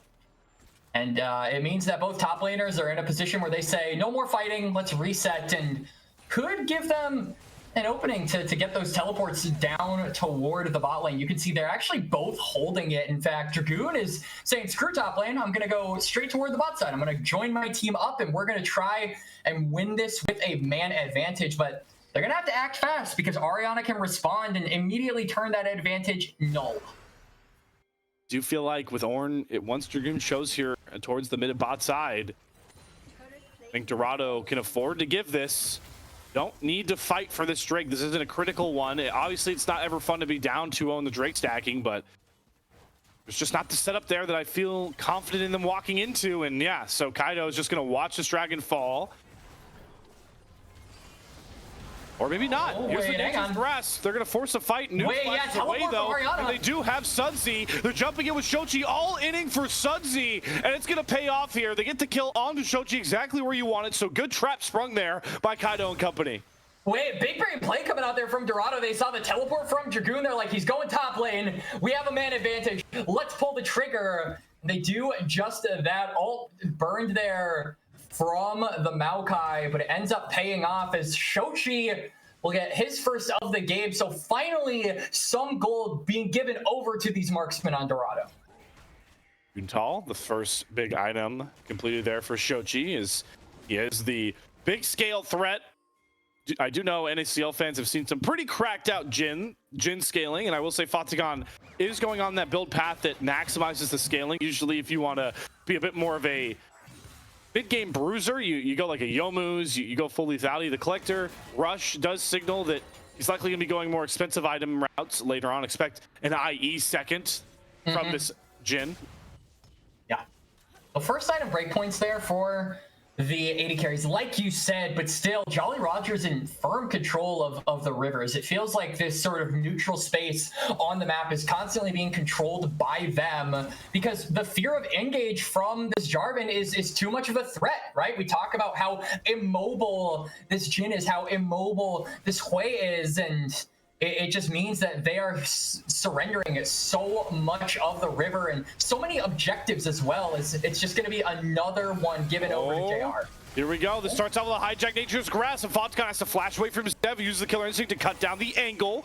But Fatigan does survive, but that is how quickly Jolly Rogers can turn a fight on a dime. And they get one of those immobile marksman's flashes out like you talked about. Curtain call coming out here, though, from Fatigan. They're trying to dish out some damage, but you just don't get anyone low enough for those crit shot bullets to really sink through. But I still think that this is somewhat of a win here for Dorado Gaming, even though they don't, get the Herald, they don't get a kill. They still managed to get that bot side turret. They're putting a lot of pressure on the side lanes. We saw Shochi as well in the top lane, just wailing on that turret. So they're trying, I think, to just corral JR into a sort of middle of the map and force them to react to these side lanes. And that is where I think a lot of the resources are being allocated to this team so far. Trist is able to side lane. Ariana is able to side lane. Those are kind of your win conditions. Sudsy. Shochi's min-maxing his damage output, and the Buster shot sings it home. We talked about Shochi and his NACL superstardom when he first got into Tier 2. It's been a hard road back since then. But outside of that kill he just gave over to Will, he's looked just as locked in as he was a year ago in the NACL. Yep, so it's a kill given over to Will. Will does have the Herald, so could drop it in the top lane and get some pressure on that side of the map. Dorado really in no position to respond to that, but he's actually going to hold the Herald for now and group up with his team, maybe look for another play, knowing that they have a man advantage while Shochi is temporarily swimming with the fishes. Still some really good gold to get Shochi, who's been farming like a maniac this game, by the way. He's 10 CSPM. 10 CSPM. He has got 2/3 of the IE done. So while, again, Jolly Rogers comp is really well designed to deal with all of this range and has the hard CC to commit onto anybody, they've got their clear target now for the game. All right, round 2. Okay, but it's Will's here too, and wow, what a hijack buster shot. Oh, Shochi, you fell for the same trap. It's Will and Nukes that are up here once again. And maybe we cast our curse the mid laner for Dorado a bit. Yeah, Shochi goes down, and it's really good timing from the Jolly Rogers because most of Dorado were on a reset, so they're not really able to respond with a play of their own. They can't look for a pick onto Dragoon. They can't look to establish more control of the bot lane because now Jolly Rogers are just moving on down. They've got the Herald, and that Drake is coming up in about 30 seconds. They could just kind of use this Herald to draw attention to a lane and gain back control of that bot side river. That's usually how we see a lot of the good teams do it, where they use sort of the Herald as kind of bait for them to gain control of a certain section of the map. Like sending out like a fake evacuation ship. Trojan horse. Trojan horse, or kinda. putting all your dynamite onto one little paddle boat and then sending it off to the side like they're escaping, and then you just Nobody goes there, and if they do go there, the dynamite blows up. I'm really trying to. I'm running out of Me too, man. has picked up on this one. Here's the setup we talked about, though, for the river control. The Dorado needs to try and play for these neutrals, but the threat of the Herald is really a problem, and they need to take control of the mid wave. Here's Will. He's likely just, if he wants to, he can drop the Herald here, and Ocean Soul Point feels like a guarantee. Not pulling the trigger there just yet as Ariana wants to go 1-for-1 with Sudsy, gets the good knockup to get the chain pull back, has the World Ender. It's a battle of the healing bruisers. Can Ariana win it? No, there's just not enough in the tank right now. Yeah. I mean, that's World Ender popped for Ariana. He's going to keep looking for the kill. He has to try and go on Sudsy. Oh my god, he's diving under, but the W heal, it's not enough. Ariana should be traded back, though. The turret gonna make sure that's a 1-for-1. Meanwhile, mid lane, the Herald was used to take a crack at the tier 1 turret of Dorado, but does not break it. So the 4v4 still fully kitted up. But again, it's the setup problem for Dorado. And Jolly Rogers, they're just trying to advance. I mean, Ariana spawns in about 25 seconds or 20 seconds. He has the teleport, so they can get this Aatrox involved. Oh, they're pouring everything onto Nukes. That's 2 ultimates committed for the Nico, and Nuke survives, and Zeb flies in, executes Fonticon with the backstab, and that sends Shochi out of the fight. They're trying to kite back as well for mixture. A blast cone's gonna save Kaido. But all of this not to stop the Dragon. Take Ocean Soul Point is a reality for JR. I mean, Jolly Rogers, they're going to secure themselves Soul Point. Otacon is in the bot lane as well. I don't know if they have enough time to immediately go for that objective. But the pings are coming down. They're actually just going to say, you know what, screw it. Let's try. Ariana did use TP in that top lane, so that means he won't be able to join up if there is a contest from Dorado. And it looks like there isn't going to be. So Jolly Rogers are just securing neutral after neutral, winning fight after fight. And Dorado, they're really not able to find any of those angles we saw in games 1 and 2. Just impossible to play out. There's so many dive threats that can be on top of your backline in an instant that they'd be very wary about every single step they take. And again, it's the fortune also on the side of Jolly Rogers in this one, because is there a better soul to play for if you're JR than Ocean, knowing Dorado's comp?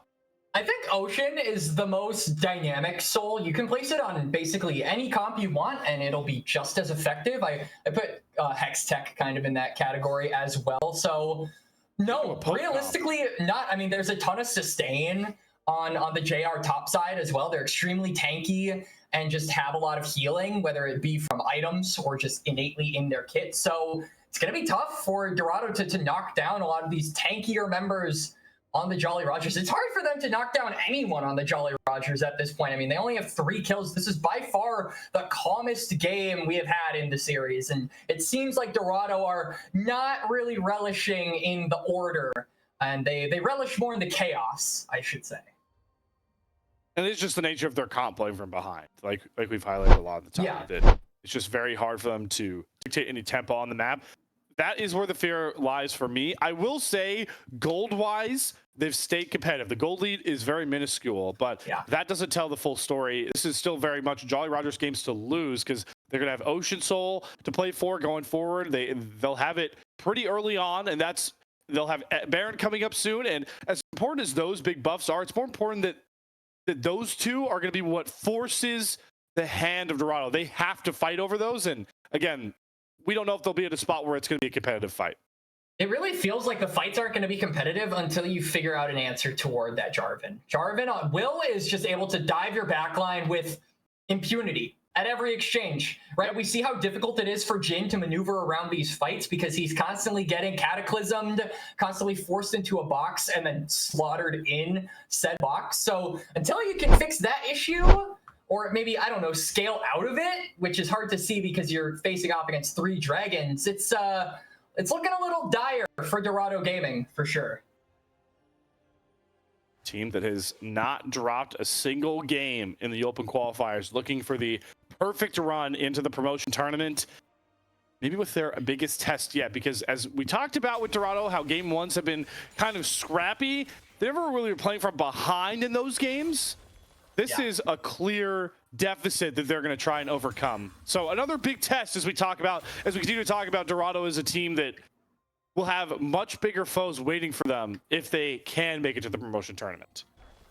Oh, absolutely. Looking ahead, I mean, you talked about it a little bit while we were in the draft or while we were waiting for Gabe Slayer, how this definitely is more of a wide open promotion tournament than most, but it doesn't mean it's free, right? I mean, AMI and Pulse will be waiting for you regardless, and they are competition no matter how you splice it. So it definitely is going to be on, potentially both of these teams, depending on, which one gets sent to the lower bracket and if they can make it in the lower bracket to gauge that, right? To be like, okay, we have to be at a certain form. We have to show these certain things beforehand and just make sure that we have this, and this down. And so far, Dorado have been checklisting those things off relatively easily, but this game 3 has just proved to be maybe a big hump that they're not necessarily able to get over. Oh, and they're getting collapsed upon here. The teleport coming behind from Dragoon. Kaido's going to try and hold them all in place, but it's going to have to be an immediate flash, out of the mixture to create enough distance. They have been targeting Sudsy constantly, and they also get his flash down, but the winner may really just lie in Ariana, who gets to stay in the top side and crash a couple waves into the tier 2. But this is kind of something that Dorado aren't familiar with in the series. They don't have the grubs. So Ariana's side lane, while it's there, it's not the most important thing that Jolly Rogers have to respond to. Sudsy, this is not a 1v1. Vatican's close by. Gonna back off for now. Maybe Sudsy was just laying a trap because Will and Nukes are close by, and Shochi is once again stuck in a 1v3. We've seen so many times. Another death there for Shochi, just getting caught trying to play aggressive on the side waves. Yeah, you're right, Slayer. It's not a 1v1, it's a 1v3. Kratos x Thor, aka Sudsy, was saying, call an ambulance, but not for me. His team shows up and it makes the difference. And like you said, Shochi goes down yet again.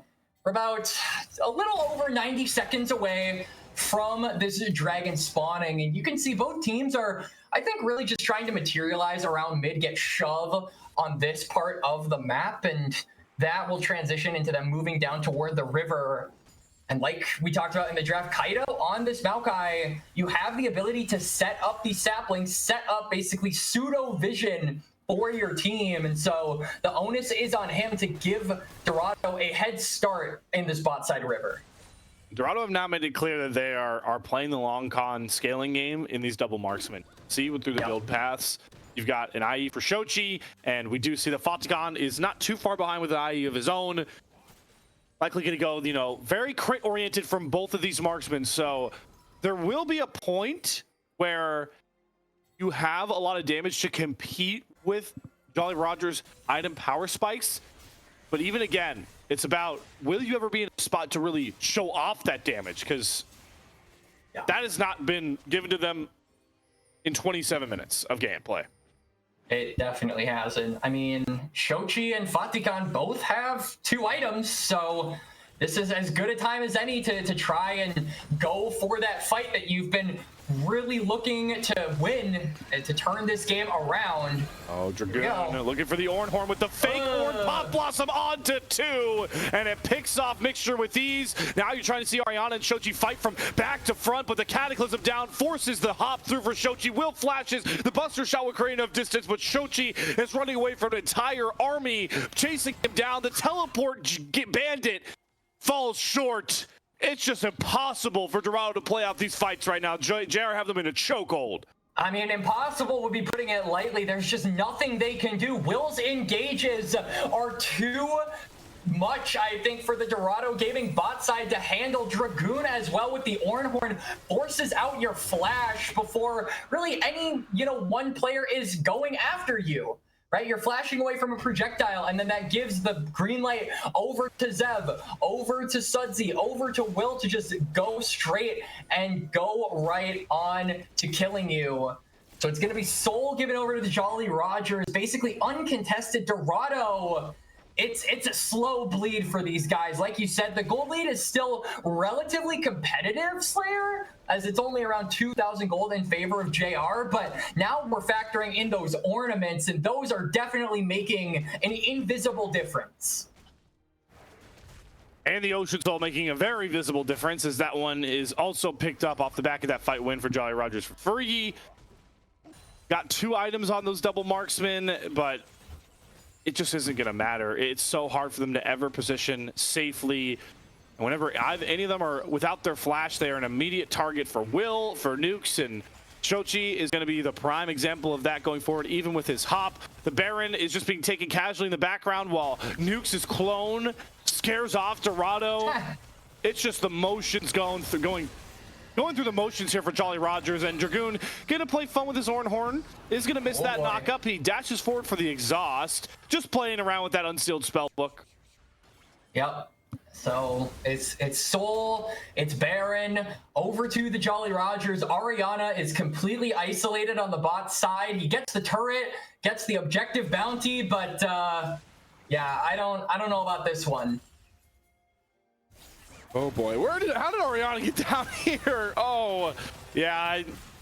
If there's ever been a defeatist looking play, then it's this one for Ariana. Trying to bring the waves up is hello mid lane. We're brawling, but it's Will surviving and thriving.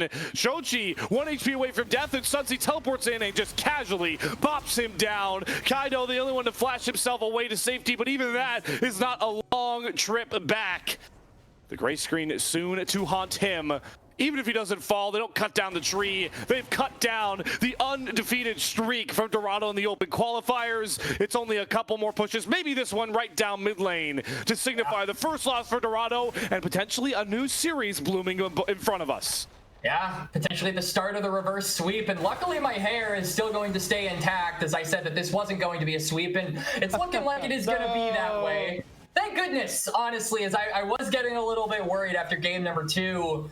But this has been just such a controlled game by the Jolly Rogers. Every objective, every fight, every single, war of attrition trying to get control of that river has been owned by JR here in game number 3. Backs against the wall, and they are fighting here.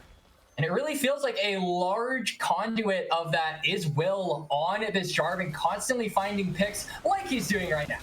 Yep, going right after Mixture with Nukes by his side, and they're just so oppressive, holding them so far away from any control of the river, and a couple slaps down of the spear will do it for Will as he goes on a rampaging kill. They've got all the waves pushing where they want them mid and bot. They can't even worry. They don't even have to worry about Ariana's split push. These turrets are soon to be taken down in the name of Jolly Rogers. Yeah, and Sudsy just gonna get some damage down and make way for his team to join up in the mid lane. This mid turret is falling. The inhibitor is open. Dorado, can they make the difference? They're going to try and hold up his 4. Shochi's getting a lot of damage into Sudsy, but the Buster Shot doesn't have enough for the execution. And Zeb flies in with the Killer Instinct. Here comes the Pop Blossom on to 2. There's nothing Dorado could do but watch their team crumble to the might of Jolly Rogers, who are leading their ship forward to a game 4 through Dragoon at the top of the helm, getting the double man knock up under Nexus turrets. We don't care about Nexus turrets. All they care about is keeping the series alive. Jolly Rogers will snap the undefeated streak of Dorado to force us to a very big and decisive game 4. And what a dominant win it was. Jolly Rogers from start to finish, the control never left their hands. They are showing up when it matters most. Those first 2 games, those were a warm-up. Now the real series starts. And look at that gold graph, Slayer. It is absolutely beautiful if you're a fan of the Jolly Rogers. There's not much to break down about this game. It was really just, I don't even want to, it's not necessarily a draft gap. It's just execution. Yeah, I guess it is kind of a draft gap. Because it is definitely a draft gap, I was going to say. Yeah. So it's just a draft gap. Giving a player the game out, if you want to throw it around, I think your pick would be Will, I would guess. But if there was ever a spot to give a team award for an MVP of a game, it's this spot, in my opinion. Yeah, I mean, this was a collective effort for the side of the Jolly Rogers coming back in this series and managing to find their first win of this best of 5. And they're hoping not their last, but I mean, I do have to give it over to Will. The pressure that he put on this Jarvan, it felt like was consequential from minute number 1. And he just never let his foot off the gas. And so that's 10 more champions locked away going into game number 4. And this is going to be an interesting series from here on out, because now we have seen a very real possibility that a reverse sweep could be there with how dominant that win was from the Jolly Rogers. They aren't just, able to squeak out a win. They are able to dominate and easily secure a win. So I think that makes this best of 5 all the more interesting, if it wasn't already, mind you. I won't go as far as to say, talk about reverse sweeping yet, but I do take away your sentiment, Quacks, that it's a life being breathed in a Jolly Rogers. It's showing that they can compete, and they're not just going to go quietly down with a 3-0 sweep. So Jolly Rogers with probably one of the most dominating win of the series, being I their would say sole so, win. yeah. It is big for them. We now rely on the Game 4 draft to see if we are going to go any further in this series. We have to Dorado Gaming to decide side selection, and then we will get into that draft. The Quacks talked about has 30 champions taken away, and that's before we start banning them away in that Game 4 draft. So you will not want to miss it, as we still have one of our first of 4 promotion tourney spots on the line in this series. Dorado Gaming and Jolly Rogers still jockeying for it. We'll see if DOG can get it done in Game 4 draft. We'll see you guys after an intermission.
everybody back to Aegis Esports as our continued coverage of Dorado Gaming's run through the NACL Summer Qualifiers is potentially coming towards a climactic end if they could close out what was a 2-0 lead in the series. But Jolly Rogers may be awarded the most dominating win of all 3 games we've seen today, Quacks.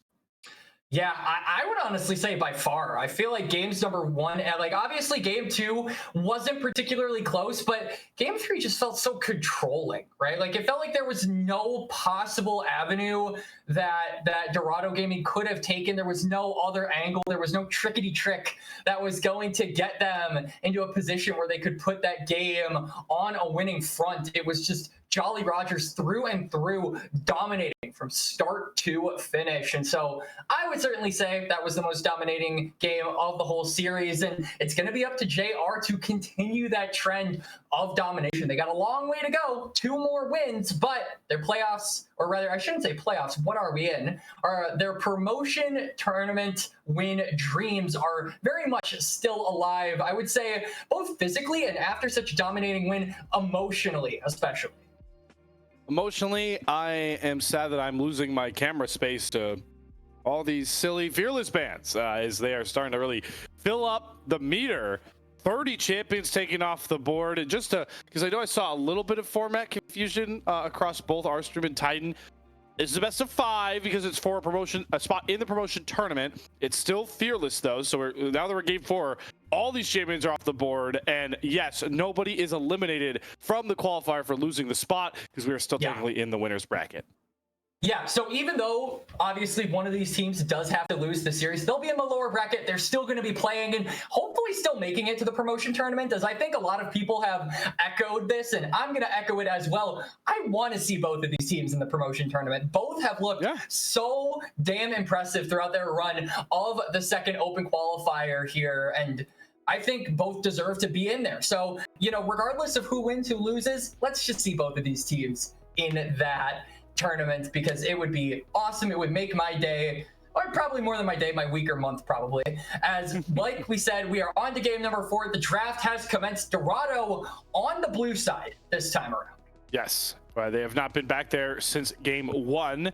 And despite all the champions of Fearless being taken away, not a ton changed up about the bans. This is the part of the series, though, where you start being willing to, leave certain things up to gain other fortunes of your own. You can see Dorado kind of setting up for that. They've changed their bans away from the Poppy, to the Poppy and Braum, and JR let through the Varus on red side, and that's an easy slam dunk for Fatakan. So now I'm really wondering if Dorado, because they ban away that Poppy, are thinking they're going to just go for hypermobility, maybe around this mid-jungle, as obviously the Varus has been snapped up. So they're preemptively banning that away because they know the Jolly Rogers might look to go for something along those lines. And, the other champion that, heavily deals with immobility is the Talia. There is also the Cassiopeia, but we haven't, I don't think, No Talia, Fearless. Yeah. Well, we haven't, so the Talia's locked away. Cassiopeia is the other option, but I don't think either mid laner is really privy to that pick at the current moment. As we are going to continue with the draft, Sejuani picked up here for Will, continuing his trend of just kind of going for these backseat fighters who have a lot of functionality early, but kind of take a more supportive role once that game transitions from mid to late. Yeah, he likes to facilitate a lot for other parts of Jolly Rogers' comp. So I wonder, at the very least, we want to see melees come out in these solo lanes. That's whatever you pick the Sejuani, you want to make sure you get melees. And the Yone is available. It was banned away in first phase on one of the prior games. So I wonder if Jolly Rogers believe they can just get this one at the R3 position. But Dorado still have a lot to formulate about their composition. They're going to match support for support, so they get the Rel through for mixture into the Rakan. There's a lot of ways they can go with this last pick of the first phase, and they're just going to take a slam dunk pick of their own. They're going to get Rumble in the top side, who has been at the top of the list of competitive top lane champions to play so far. And both of these top laners play it, so it's not only a good secure, but a denial onto Dragoon as well. Dragoon, though, does have some answers to Rumble. I know he really likes that set, and I think set is a pretty good matchup for the Rumble. So if you wanted to go absolutely crazy, I think that could be a champion that he plays. Also functions pretty well with the Sejuani, but is very dependent on being strong in that laning phase, and there are safer options, one of which, like you shouted out, Slayer, is that Yone. Yeah, so the Yone Sejuani that has been a priority mid jungle in pro play for a while now. By this point, going to come through for Jolly Rogers. Sudsy and Will going to duel up in that spot. So that leaves top lane and mid lane discrepancies heading into the second phase. And if you're Dorado, really going to try and pinch that, you know, that pull you talked about with Dragoon. Wouldn't be shocked if we do just get a set ban here to kick off the second phase. I think we'll probably get a set ban and then maybe a Gwen ban, as Jolly Rogers, even though they have Yone who has that mixed damage, they still want, I would say, a dedicated magic damage influence on the map for their team. So I think Gwen actually isn't going to immediately be banned away by Dorado Gaming. Instead, it is going to be the Ashe. So one of Set or Gwen will be left up, maybe both, depending on how Dorado are feeling, if they really just want to keep indexing into bans on that bot side. I would also say another bot lane ban that I would be eyeing as Dorado is that Xayah, because of how much engage the Rel provides, but we'll see how they feel, like where their eyes are at. Yeah, that'd be, it's a gambit, right? Because you're really signaling what part, like who do you want to limit in this series, and they're making Zev's comfortability a point of emphasis here. So the Xayah, great call out, Quacks, that is the final ban. And that, it makes sense knowing the series, right? As much of a 1v1 maniac Dragoon has historically been, in this series has just not really been able to take it to Ariana the way we've seen Dragoon do of past so many times. Wow. So the Dorado are safe allowing Ariana to play 1v1 with whatever Dragoon has to play here. And with limited marksman, you see all the marksmen taken away from Fearless. There are 2 bans in the second phase. It's slim pickets for Zev, so he's going to land on the super scale farm annihilator Sivir. I think Sivir is a super underrated champion. I'm really happy to see it in this draft. I think it does a lot of things very well, one of which is allowing a lot of those engage comps to be propelled forward with that battle cry, as Dorado are just going to keep full sending it with that Rumble. It's going to be an Annie, something that Shochi has been loving in this tournament so far, along with the Wukong. So it's another thing that Kaido, I think he's played the Wukong in the past. He has. Yeah. So familiarity on the champions, and now the $1 million question, Slayer, what is Dragoon going to answer this Rumble with? Gwen is up, Set is up, a lot of champions are available. They need magic damage though. Yeah, I feel like it's just got to be the Gwen. I also think the Gwen, if it fills so many needs, like you get 2 melees and solo lanes for your Sejuani. I think Gwen works really well next to Yone, but this is a Dragoon special. He is a huge Mordekaiser guy. Like this pickup a lot, because now those engage tools you're looking on the other side, you're like, oh, you want a Wukong Cyclone to fly in? Yeah, and just snatch you back in, pull you into Brazil, aka the Death Realm. So yeah, I am interested to see how this functions in the broader scope of team fights, because like we mentioned in the drafts of game number 3, that really is how both of these teams operate, right? Once those team fights roll around, that is where I think the best parts of these teams show. And Mordekaiser is one such champion that can really either make or break a team fight based off of numbers advantage. If you kill the opponent in the Death Realm, there you go, 5v4, and Mordekaiser is buffed up because he gets stats once he leaves the Death Realm. If, you know, subsequently, if Mordekaiser takes himself out of the fight and is a super important piece on the board, then it could be an opening for Dorado Gaming, because, hey, the big win condition of Mordekaiser is not in this fight. We have our time to just absolutely run over this team. Yes, one of our members might die in the Death Realm, but Mordekaiser will come back to a ruined battlefield of a squad. It's what I love about the Call to the Death Realm, the Mordekaiser ultimate, is you can really theory craft a million scenarios where, to answer the question, who's the right person in Mordekaiser role, but it comes down to situation as the game plays out, right? Because there could be a game state where Kaido gets a really early lead, and as that Wukong Cyclone, if you pull him out, you're taking away like a big mid-game carry that's bringing a lot of the damage for Dorado. But there could be scenarios later on in this game where ulting Mixture out of a full Crash Down Magnetstorm combo into your entire backline is the right play to go with. So from every fight, each use of that ultimate, it becomes a different story for Dragoon. But like we talked about, if any of the tier 3 top laners right now that I'd be confident in helming a critical Mordekaiser game, Dragoon is at the very top of that list.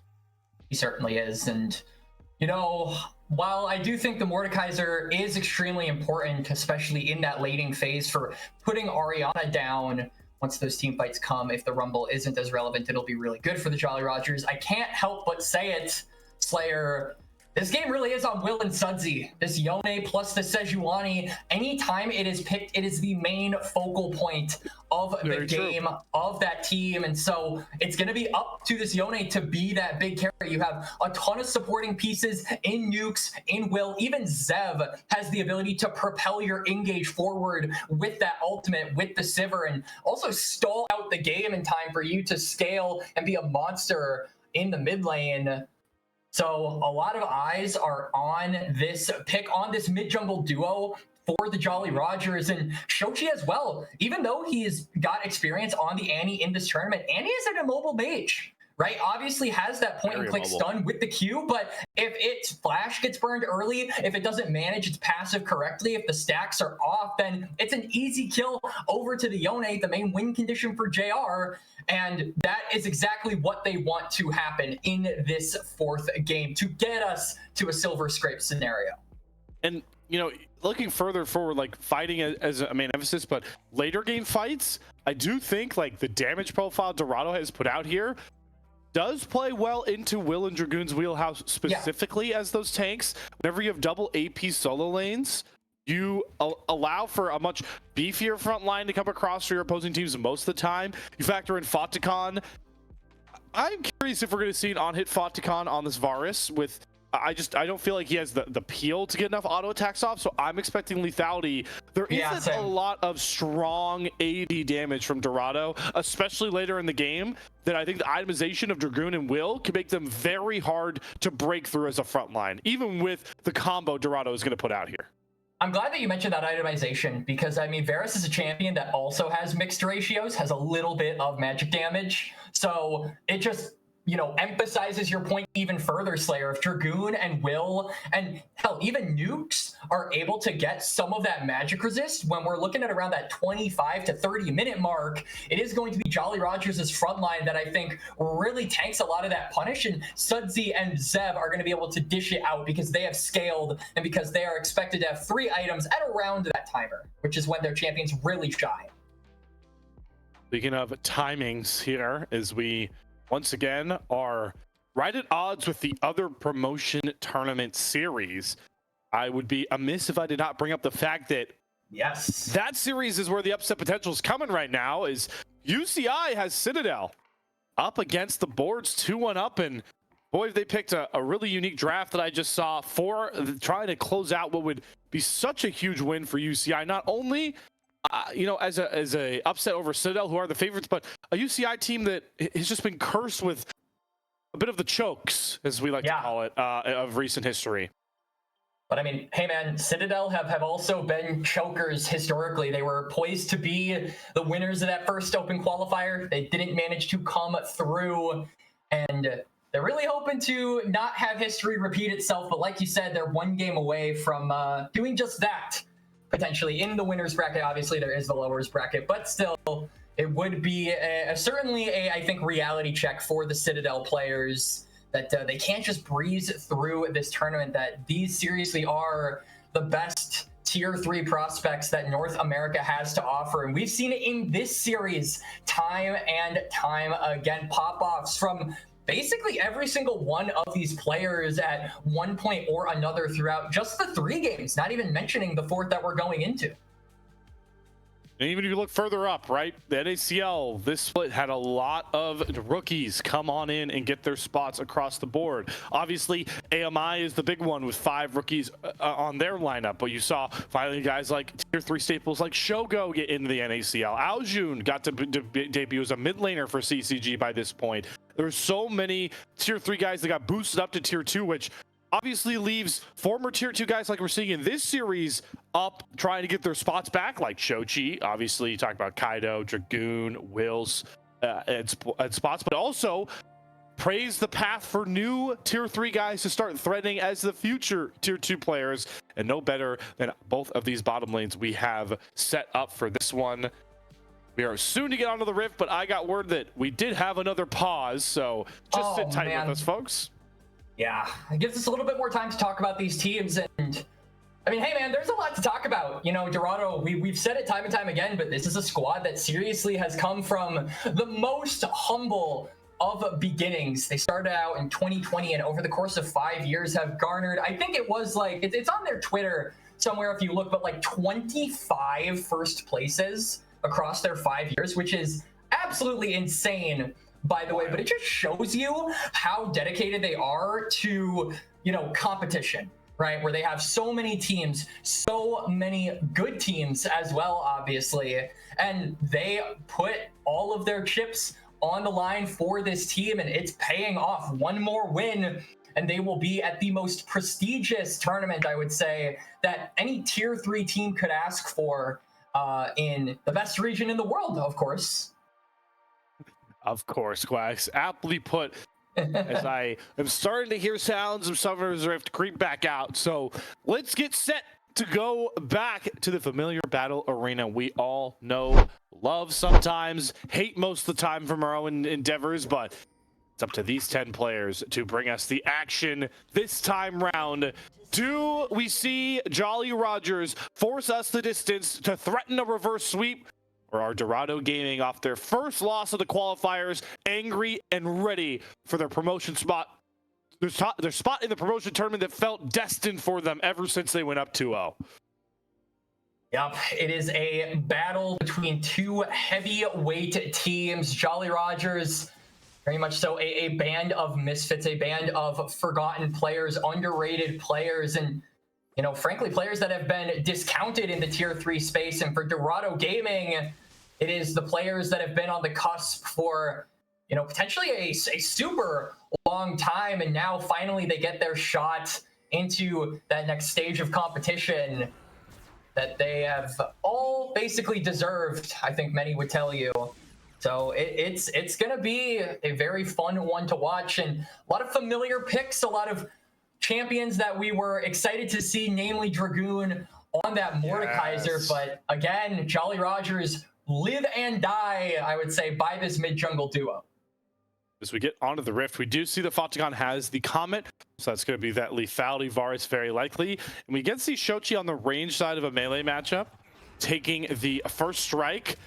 Once again, a fan of it, especially on the Eddie, who has one of the highest auto attack ranges of any champion in League of Legends. Yes, actually, I'm glad you mentioned that, because if it wasn't you, it was going to be me. But good point. So, haha, stole your thunder. Yeah, you did. I'm sad.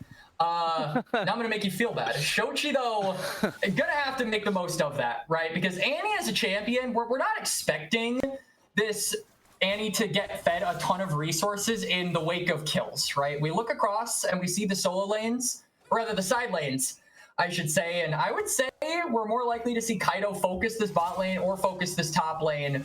Mid obviously has the added bonus of the point-and-click stun that Annie provides, but until Kaido gets those first couple of items, I don't think the damage profile from this mid-jungle duo of Dorado is going to be enough to really heavily index into trying to give resources over to Annie. And even beyond that, both of these junglers really are just so ultimate driven in their ability to affect the map, especially Kaido on this Wukong nonetheless. You see Will and Kaido are both pathing top to bot, but Kaido looking to maybe force a skirmish as the more powerful skirmishing 1v1 jungler, and is going to spot Will taking his Raptor. He's going to force the fight on the red buff. Will already dashed forward like you called out there, so just getting slapped down as Kaido is going to force a flash for flash trade, and that's going to mean a very likely triple buff start here for the Dorado Gaming jungler. Really, really good recognition there from Kaido. He cuts the pathing in half there for Will. Will can't really do anything on the other side as he doesn't have his flash. It was burned, and so that means that the Sejuani going to be a little bit homeless, for lack of a better term.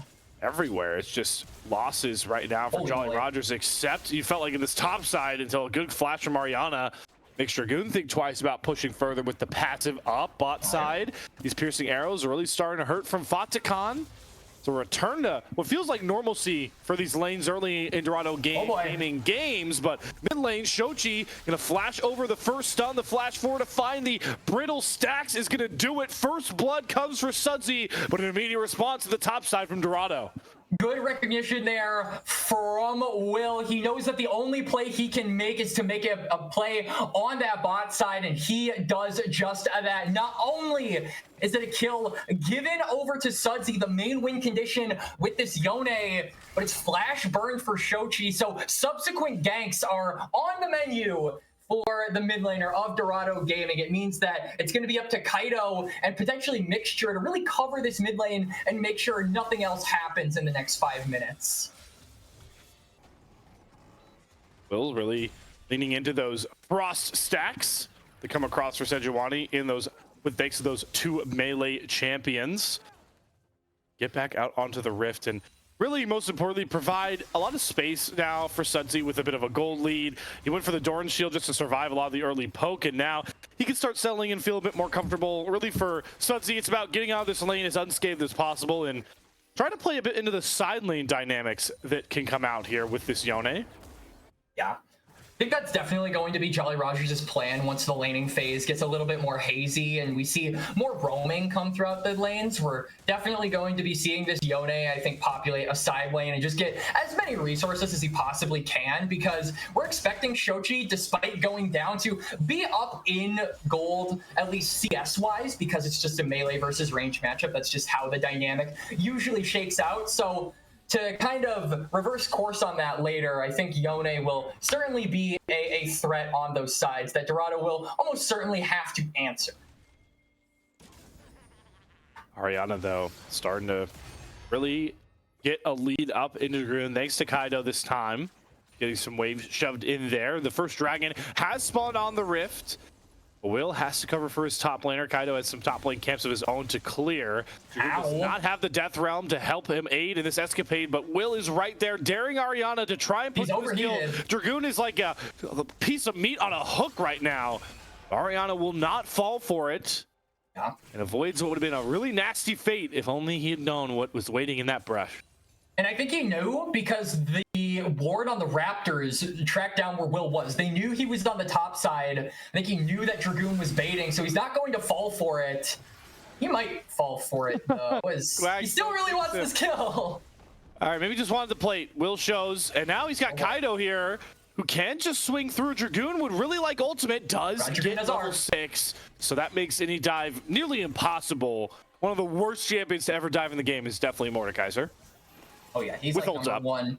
Yeah, he might be him number and like, 1, to be real. I think it might actually legitimately be number 1. Maybe like him and like Cassante are there as well. If you just ult whoever has turret aggro, you don't. The turret aggro may drop, but I mean. Yeah, you don't want to be stuck in a room with Mordekaiser. Even if that Mordekaiser is behind, he's still stronger in the Death Realm. So that's a big no-no. Steals your stats. So yeah. Don't dive onto Mordekaisers. You can Yone ult on top of Annie's, who are mispositioned, but Shochi kind of just walks on out of it. Wonder if Sudsy had waited for Will to get a bit closer, or maybe that's just to get control of the wave as everybody is rotating their way towards this dragon.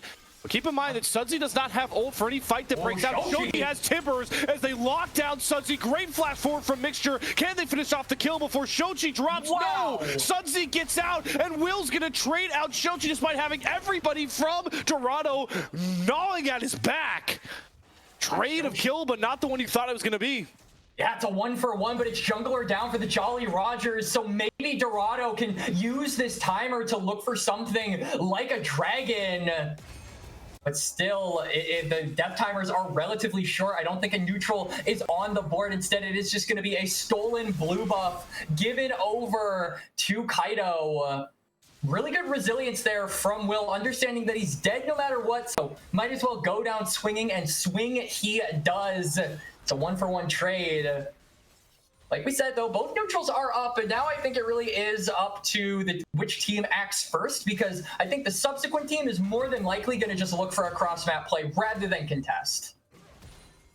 Gonna get an idea where the priorities lie, nonetheless, and I would assume that the priorities for Jolly Rogers are going to be those grubs, as Zev does DC. Hopefully we'll be back as soon as possible, but you'd like Will to lean towards the grubs more so than a dragon stacking, I would assume, Quacks? Definitely. I mean, I actually think that grubs for both of these teams are not bad. Even though Jolly Rogers, like we said, want to see Sudsy in the side lane, and you know, I think that would be further propelled in pressure by having those grubs.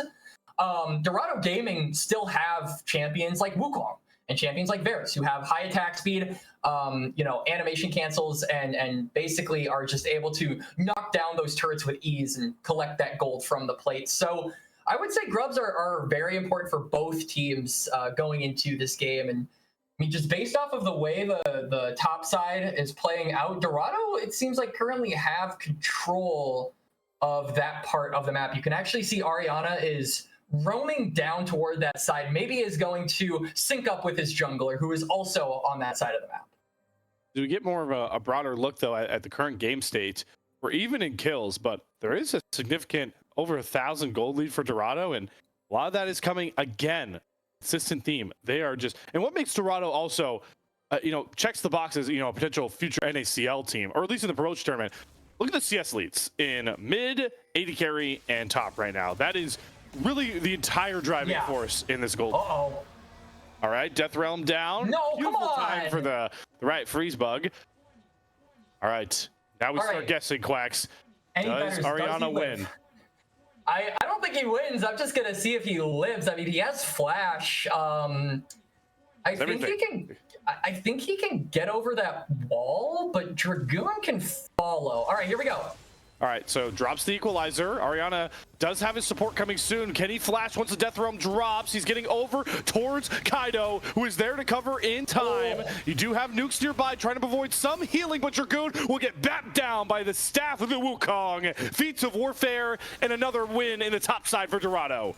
That's a super unfortunate interaction for Nukes. He was looking for the knockup, but the moment he enters the Cyclone, he gets knocked up, it gets canceled, and he can't save his top laner. It's Feats of Warfare acquired for Dorado. It's grubs to follow. Jolly Rogers, like we said, are going to look for a cross-map play, so it's not all, you know, horrible for them. But still, their plan gets thwarted. Their play gets found out, and Dorado punch back on the top side. Now sitting pretty with about 2,000 gold, and kind of right where you want it for this comp to snowball. Having it on those kind of initiators to some of these fights, you know, either an equalizer drop from Ariana for the first slow, or, you know, a trickster into Cyclone combo coming here for Kaido, who is going for that Trinity Force. Is one of the most expensive items in League, and it must be nice that he is going to get there faster than expected. But the woes for Dragoon are going to continue here, I would assume. They look like they're stacking up for a 3-man dive without the Death Realm up. Ariana is going to cancel Dragoon's back. They have the Crashdown Magnet Storm combo available, but they'll let Dragoon live this time round.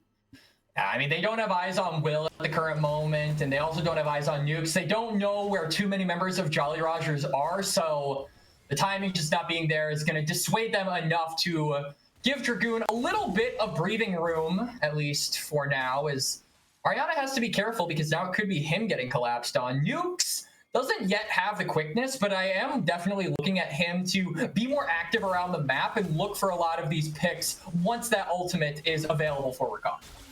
Gotta stick in that top lane with Dragoon, I guess, until you can have that one tick over as we do send both of these bottom lanes back towards the mid lane, approaching into that mid-game spot as you get a look at the gold leads. We'd like to see one of these first item power spikes still coming through, though, mainly for these Dorado members. Don't think it'll be long before we get Ariana on first item, and maybe even that Triforce done for Kaido. I mean, Ariana has been doing such a good job at farming, not just in this game, but in this series. He's been extremely aggressive, but still keeps the gold. It's really difficult to keep up with this guy, as we've been seeing in most of the laning phases of this series. I mean, he's been up in CS for most of them, has been killing Dragoon left, right, and center. And this game certainly is the former. He's almost 30 CS up compared to this Mordekaiser. So I would imagine after this first back, he is actually going to get his first item. But that will be canceled, as you can see on your minimap. And here we go. It's a mixture. Wow, that was an unfortunate little whiff there. He commits the Magnus Storm, Chains of Corruption, going to hold the bottom lane of Jolly Rogers in place, and that stuff's going to travel through the Spirit Realm to connect onto Sudsy, and it's a killing spree kill for Kaido, once again set up by the Shochi Annie that you were so hyped about, Quacks. Yep, point and click CC. Shochi Annie gets the job done, locks down Sudsy, and secures yet another kill over to Kaido. Now 3-0-1 on this Wukong. Already has that Triforce like you were propping up earlier, Slayer. Dragoon? Death Realm again. Equalizer for the slow. Orianna jukes the first Q, and that's enough to survive all on its lonesome. Doesn't have the flash, not going to need it. Dragoon, one skill shot short. Saved Orianna. Oh, wait, hang on. Shoshi's teleporting. Oh, my God. Hey, listen, we can't drop waves here, Quacks. We're on a regimen. Nope, absolutely not. Shochi is there to push in the wave, and Dragoon has no choice but to respond.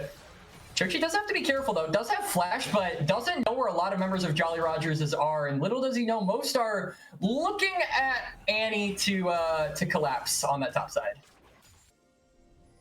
Shochi going to be safe for now. But the gold lead has still ballooned nonetheless. Maybe I spoke too soon. Good stun. Is it 6 going to get the charm across? And I don't think Shochi's even have a chance to flash. So the side lanes have been a bit of a woe for both of these teams. They've been caught. Everyone's been caught basically on these side waves except these 80 carries so far this series. And now, because so many members of Jolly Rogers were on that top side, like we saw, this maybe gives the green light over to Kaido to look for a dive on bot, but the wave isn't really there. And I think they know that Sudsy also has flash, so they're going to save that for another day. It's also the fact that Dragon will be up in a little less than a minute, and both of these teams really just wanting to save those pivotal flashes and ults for what is almost certainly going to be a fight around this neutral objective. Got the first items across the board for a majority of these Dorado gaming players. Yomu's done for Fatakan, who's indexing into that lethality that's going to be a lot more potent at this point in the game.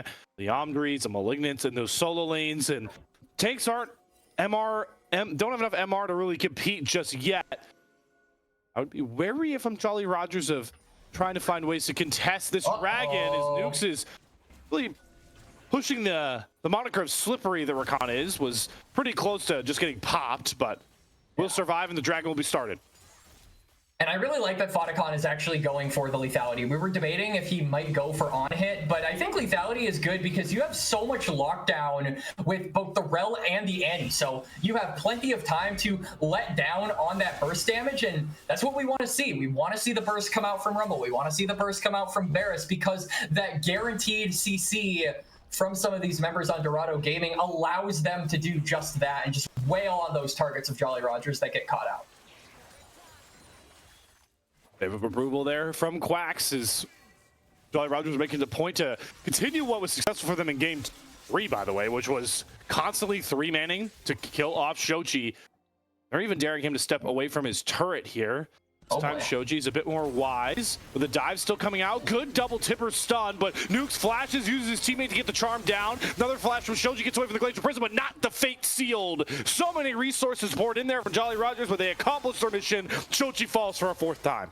And now they just have to find the turret. I mean, Dorado, it's a foregone conclusion for the Jolly Rogers that they're going to lose a lot on this top side. That top turret is not guaranteed to stay alive. That Herald is also not guaranteed to stay alive. So you have to make it worth it. So Sudsy is going to commit a little bit of that kill pressure and convert it into a tower taken. But still, it's not without its cons, as Dorado firmly control this top side now. And they get feats of strengths off of that as well. They got them off the monster slaying and warfare. So little boot upgrades across the board for everybody. And while Dorado, you know, it is a bit worrisome that all 4 of the kills you've given up have been one man. Shochi's died for all 4 of those kills. You still get value out of the Annie as a setup champion without the damage. So the stun value, a multi-stun value is still there. And the damage isn't much of a concern at this point, with a Wukong, a Rumble, and a Varus behind that Annie. Sure, and taking a look back at the main benefactor of that bot lane play being the Yone, completed his Blade of the Ruin King, so now Sudsy will be hitting a lot harder in these fights, and there isn't really a neutral up for a bit, but still, that doesn't stop us from brawling over like Scuttle crabs. Yeah, the real epic monster to fight over. Mental warfare. Dorado. Okay, they're gonna drop the Herald too, so they're looking to knock down this mid-tier 1 turret. It is pretty susceptible. Rogers have to respect this play and back off. Unlocking this mid-tier 1 though does provide wonders for setting up these flank angles that Wukong and Annie love. Yeah. This down goes the mid-tier 1 turret. They might even get a crack into the second one as well. That's a pretty big win, sacrificing side lanes for a greater cause. But I mean, it's those side lanes that the Jolly Rogers are really banking on. Dragoon is still in top lane. Sudsy is still farming away. We said Jolly Rogers needed to open up safety for Sudsy to be able to do just exactly what he's doing, but there are drawbacks that come with that, and one of those is that Dorado are constantly grouped up and really just punching through the middle of the map. So it's a question of whether or not all of this time, all of this energy, all of these resources being given over to Yone is going to be worth it once we are looking at this Yone, with those 2 to 3 items. And so far, it feels a little tough to say. The gold lead is still extremely close. We're still tied for those. Hang on. Ariana. Oh man, this has been the plan all game long, but this time the ults aren't really lining up as well. The Glacial Prison does go wide, but the charm and the knockoff off for Kron should be enough for Ariana to fall. It's the spirit form through for Sudsy to get it done with the W. So it's back to the same routine right now for Jolly Rogers. Continuously punish these solo lanes in the sides. And constantly feed more resources into this Yone. They gave Sudsy over that kill because they know he is the main win condition. He'll be able to continue his side lane escapades. But Dorado Gaming, with their grubs that they took earlier, they are punishing Jolly Rogers for that play. All right, good use of the Trickster there from Kaido to get the turret and get out. Death Realm, though, is used onto Shochi. So Dragoon and Shochi are in a 1v1 of their own. Full stun combination comes out of Shochi to try and survive, but he wakes up in the 5-stack in the middle of Jolly Rogers as Sudsy flies into the 2-man. The D6 coming across from Dorado. They sent in Mixture, but weren't ready for the Yone to fly after their 2 carries. And Jolly Rogers come away with 2 clutch kills to turn back that tier 2 turret. The Dragon going to be coming up in less than a minute here, but the health bars are extremely low. He face checks into Sudsy, who has all the gold here for Jolly Rogers as he goes on a rampage. 4 straight kills for Jolly Rogers, and they're all in the hands of Sudsy. And Sudsy is just a menace on this Yone, picks up his 5th of the game, is probably sitting on so much gold, but the proactivity of Jolly Rogers, they have to keep moving this train forward. The Dragon is up. The next thing on the map needs to be taken. There are no breaks here for the men on deck. That Dragon is theirs. The Jolly Roger Pirates going to grab that one up as we have a Cloud Soul for the 2nd time in this series. Otacon on the map as well. It's that Yone Sejuani combo that you were looking for from draft. And it's proving bountiful right now for Jolly Rogers as they still try to accomplish the unthinkable. I mean, Dorado Gaming, it really feels like, the big thing that they wanted to do in this game was try and get Ariana ahead, get Kaido ahead, and Kaido is still holding on with relevancy in this game. Ariana with that equalizer will always be relevant, but they haven't really been able to, at least for the past 5 to 7 minutes, look for a lot of these beneficial plays. A lot of those plays have to be revolving around getting Sudsy down a notch. Sudsy hits the 2-man Fate Seal, the multiple charms stack up from nukes. What a combo! And it's a double kill instantly for Sudsy. Again, just a man on a mission right now. He wants Silver Scrapes. And the Fate Seal seals the fate of Dorado Gaming in this mid-game. It's 3 found for the Jolly Rogers. The Otacon will fall. Dorado Gaming, they are trying to make proactive plays, but they are constantly just getting punched in the mouth. They can't get any of their combos down. This Wukong that we talked about had that early lead, needs to use the Triforce damage, isn't online, and while we were not too worried about Shochi's effectiveness with the stuns, there's just not enough damage as Annie is so far behind. Saw 2 drafts where team fights were so centric, and right now, JR just executing at another level. Absolutely. Jolly Rogers playing so well around this Yone, spoon-feeding kills to Sudsy, and it is paying off. He's almost 3 items in this game. He's even going for some magic resist, so he'll be tougher to kill from here on out as Dragoon. Welcome to Brazil, Ariana. This has got to feel so good for Dragoon, who's been soloed out all series long by Ariana. And one of the most defining solo bolo attempts coming through for Dragoon. The revenge is here, and now Dorado have an instant turn, though. What a combo from Mixture. The magnet crash down, eliminates Sudsy before he can even move. Huge shutdown over, and look who's hunting for more. It's Kaido getting the flash out of Zev. The chess match is fully unleashed in this game 4, Quacks. And that was such a clutch timbers there by Shochi. Sudsy walks just a hair up too far. Goes over that red tape just a little bit, and he gets punished. The Yone is down, but Jolly Rogers still on the offensive. Oh man, they're hunting for Shochi. It's just Will here. Mixture's gonna be the first one to cover. Just can't hit these Sejuani E's. Shochi gets the stun back up, and the 1-6 Annie is walking down. The Sejuani doesn't even die to the last attempt to bite from Will. Oh, he's going back. Supportal combat's being fully shown out here. Fonticon is on the roam, trying to get close with a piercing arrow. Dragoon's here as well. There is no death realm, but he's going after Shoji, who gets the stun, and the timbers back up, and now Dragoon will fall. Shoji's great adventure saves the play Jolly Rogers were trying to throw down. And you know, I know Shoji doesn't have the Little Red Riding Hood skin for the Annie, but he went on an adventure akin to that of Little Red Riding Hood. He met the big bad boar and got saved by a metal horse. I believe that's how the fairy tale goes. I haven't read it in a while, but nonetheless, Shoji baits in the Jolly Rogers, and they will all walk the plank in shame.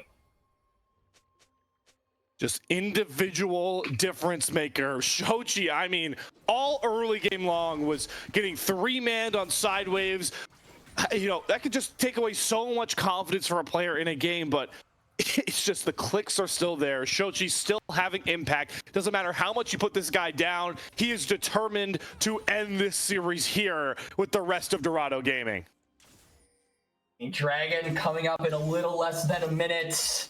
Dorado Gaming have reeled back some control of this game. The 2-item spikes for a lot of members on DOG as they're going. Oh, here we go. There's finally the Cyclone that Kaido was looking for, and Dragoon is popped like a balloon. Timbers and Cyclone used, but the goal still accomplished. Control over this bottom river as we're looking to go even on Drake stacking.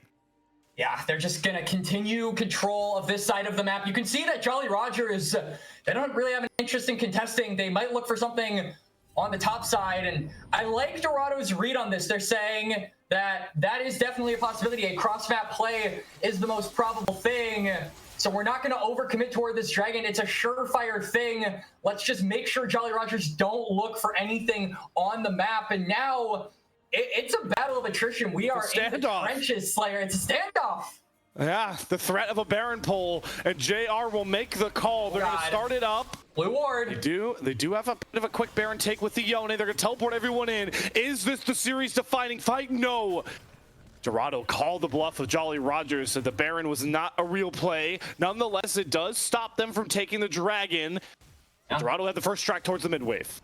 And Dorado, yeah, they're going to clear out this mid lane wave. Jolly Rogers maybe going to go right back onto the Baron. Honestly, I'm kind of surprised they're not just sending Ariana or Shochi to go for this. They have the teleport and the ability to instantly get toward a fight. Send one of them and, you know, make it so that instant going on. Oh, hang on. They've got the catch, though. Down onto Mixture. Look at the equalizer damage, though. Onto Dragoon and Sudsy, who falls first. Fonticon remains untouched. The death row playing a huge factor, but Kaido is let loose in the background. They have Ariana free firing and out of the death row. Dragoon sent back to the gray screen. What a combo once again from Mixture, just making the difference for Dorado right now. And who cares about the dragon? Let's go on to the Baron. We've got 3 members alive. Dorado have bigger fish to fry with this objective take, but Jolly Rogers, they still have their jungler. Will can still steal. Ariana's very low. He can't stay in the pit. This Baron is going down too slowly. Don't see any respawn timers coming up, but they will matter. Sudsy doesn't have teleport. Nuke spotted out by Fatakan, who sees Will, but this is a really weird spot to be in. Fatakan is not hitting onto the Baron any longer. Luckily, Shochi's the first one to teleport back up, and with him and Fatakan, Will has no chance of a steal. Purple banner on to 5 members of Dorado as they're looking for the knockout blow. They stalled it long enough so all of the Dorado members get that Baron buff, and so now the Dragon, the next target, and immediately Dorado are already on pace to take control of this river. Mixture is right there, ready to defend this part of the map. He's joined by Shochi. Jolly Rogers, though, are just indexing hard into this Dragon. Who cares about it? Who cares? Yeah, who cares? It's sole point, but you know, it's a Cloud Dragon. Look at the pressure they're putting onto mid and top. This is at least double tier 2 turrets, if not more. Fatakan already trying to cut off the track back towards their base, but Dorado need to be careful. But Shochi gets a 2-man full combo into Sudsy. That's fate sealed used to get out of the fight. That big combo that Jolly Rogers have been using to win back-to-back fights is now out of it. And Dragoon's trying to make up for it with Shochi the Death Realm, and he finds the kill, pops down, and gets eviscerated. Nukes tries to save it with the quickness, but no follow-up kills can be found. That was a one-way mission for Dragoon. Now Dragoon manages to accomplish his mission, though. Shochi goes down. This Annie, even though it goes down, it does its job. It chunks out the Yone. Oriana! Dorado Gaming! Zev, he can't get away, and the stasis is perfectly timed. They are going to go right on top of the Rumble with Sudsy respawning. Flashes after Fatakan. Does he have enough damage before the Soul Scope gets pulled back? No. Fatakan stays up, and meanwhile, all this is happening. Kaido gets more gold out of this Baron power play for Dorado. Dorado Gaming, they get the Baron, they knock down the base. They can't get the inhibitor, but still, they are making the Jolly Rogers bleed here, Slayer. And Shochi, even though this man is 2-8, like, he's still chunking out key members of JR. That damage. 3 items is 3 items, right? Yeah, 3 items is 3 items. He chunked out the Yone. The Yone was irrelevant in the fight, and at the end of the day, if your main centerpiece can't fight, it doesn't matter how behind you are. You did your job. You handicapped JR's ability to team fight, and that is what allowed Dorado Gaming to push forward, break open the base, and put pressure in this map. No objective going to be up for a while, so we're going to be in a bit of a lull state, I would imagine. I think now the onus is on the Jolly Rogers to just not get caught, right? To turtle up and defend for as much as possible, as long as possible, and prevent Dorado from pushing forward. Tension, though, has reached a boiling point here, Quacks. While this isn't an elimination spot for Jolly Rogers, knowing that you had control of the game 4 to force a final game at a promotion spot in the tournament for the NACL, starting to slip away here. What's got to be on the mind of these players? Who is going to try and be the hero here? It may be Dragoon setting up a flank onto Oriana, has the Death Realm, but they're might not going to need it. This Danius is available. Oriana's going to drop the Coaling, but look at Shochi get picked in the middle of his fate seal to the top side of the fight. Another great stun comes across from Shochi, but the Death Realm's still here for Dragoon. Who does he even pull into the Death Realm? I can't tell. Everyone's stacked on top of each other. It's Fatakan, but Fatakan wins his 1v1 with Dragoon in the Death Realm. The piercing arrow nearly knocks down Nukes, and Shochi's going to find it. What can Fatakan do? Kaido flashing after Zev. One more kill will do it, but Zev stands tall. No! It's Shochi to find the kill. It's only Will to keep Dorado away from the promotion tournament. And Dorado, they've got 3 members alive. Ariana and Mixture go down. I don't know if the death timers are long enough for Dorado. They're just going to, at the very least, get the inhibitor. The Baron buff has fallen. Will is here. There are a lot of low members. Oh, they're going for Will, and he's dead! They have the grubs! They have Ariana respawning in a couple of seconds, but no, they don't want to give Sudsy the chance. The health bars are too low, and Dorado make the conservative choice and back off. Yeah, the smart choice as well. They were extremely low, looking for an end there. I don't think they could have, so they're going to backspend a lot of that gold. Now, Shochi, most notably, has that death cap, so this Annie... Don't let the score or the score line deceive you, folks. This guy hits like a truck at this point in the game. Dorado Gaming, one more fight stands, I would imagine, between them and the promotion tournament. And Jolly Rogers, it is going to be up to them to claw themselves back into this game. Dragon going to be up in about 40 seconds. The late game win condition is still there for Red Side, but every single fight has felt so arduous for this team over the past 5 to 7 minutes. You do have, you know, big item breakpoints as well for Zev on this Sivir, but we haven't really been able to say his name. It's felt really impossible to play any of these fights as that Sivir. It doesn't help that he's having his DC issues as well. Yeah, I mean, Zev, and honestly, Sudsy as well, you know, going back to that Yone, they have, for all intents and purposes, they've scaled, right? Like, this is the time of the game where Sivir is extremely strong, where Yone is extremely strong, but it feels like the big difference maker has just been the amount of burst that this Annie is able to provide. You can say all you want about how strong this mid lane and this AD carry are for the Jolly Rogers, but they're still squishy. They can still receive damage. And at the end of the day, Annie does a lot of that. So it's really difficult for Jolly Rogers to simultaneously pump out that damage that you're saying, Slayer, while also keeping themselves alive and being able to withstand the barrage of front-loaded damage that this Dorado Gaming squad have. Something we didn't point out in draft that has really showed through in that last fight is how Annie has been the consistent answer to Yone, and maybe why Dorado gave it away to Jolly Rogers, knowing that that Fate Sealed, if you just hold your stun, you can catch Yone at the top of his dash and then just blow him up. It's been as much of an answer for teams at like the tier 1 level, Quacks, that a lot of Yone players have had to go QSS just to make sure they don't get caught there. And I haven't seen that out of Sudsy's itemization yet. I don't know if he'll have a chance to if this game continues the way it's been going. I mean, realistically, if Jolly Rogers can win like one fight, if they can catch Shochi out before he can use that Tibbers, they've got a lot of lockdown, then I can see this game, you know, swinging back in their favor. But as it stands, Shochi's positioning, especially toward these team fights, has been the reason why he's so relevant, right? You're never, as the Jolly Rogers, in a position where Annie, you can get a flank on it, right? Where you can one-shot it before it can aptly react. And so I think that Shochi has really fixed that, contrary to the laning phase where he was getting caught, you know, left, right, and center, more or less. I think that we have been seeing him transform throughout the course of this match, and that's exactly why we've been seeing Dorado Gaming transform from what was initially a really rough early phase of the game to now an extremely dominant late game that is one step away from winning this series and subsequently getting into that promotion tournament. Yeah, and a promotion tournament, again, that I want to remind people it's the dichotomy of these team compositions is really just so intriguing, because we'll take Dorado, who are leading now. I'll start with, right, like Ariana and Fatiga, like they came to North America to try and make, you know, obviously get education through college, but coming over here to try and compete and make themselves into a professional player someday in hopefully North America.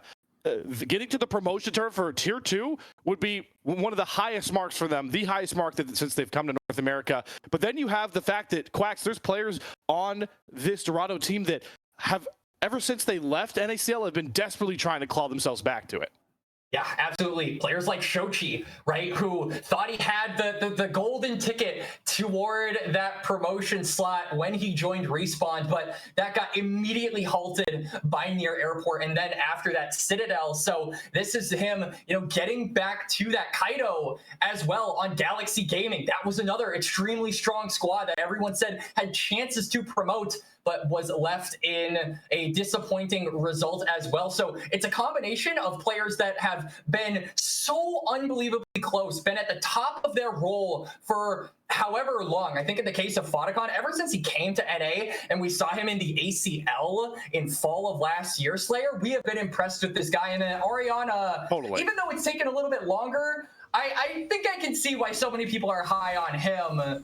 And then for the returning players, it would just mean, you know, that competitive validation back for them and, you know, back where they need to be, because they're playing like tier 2 players, to put it lightly. And then even like the one guy for Dorado we haven't talked about is this Cloud Drake is going to be picked up for free by Dorado. Doesn't really mean much, just making sure Cloud Soul doesn't go to Jolly Rogers.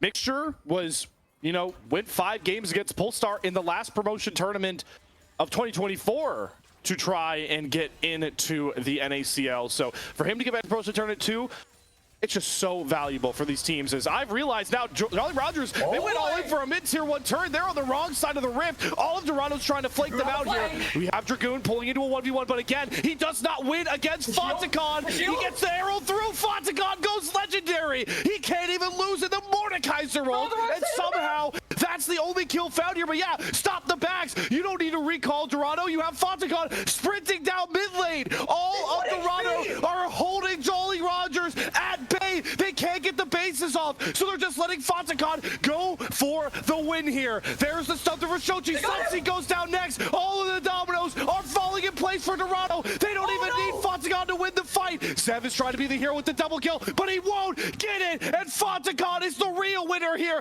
Direct your attention to the Jolly Rogers base. HP bar be damned. Fonticon's gonna do it from the tier 3 championships of Master Diamond Emerald Cap Leagues all the way to the NACL promotion tournament. This one's for Dorado Gaming. This one's for Soul, the first team to get into the NACL promotion tournament. No, what happened? No. The turret respawned. Oh my God, no, Fonticon got executed. Wait, oh my God, Kaido, he did it. Dorado win.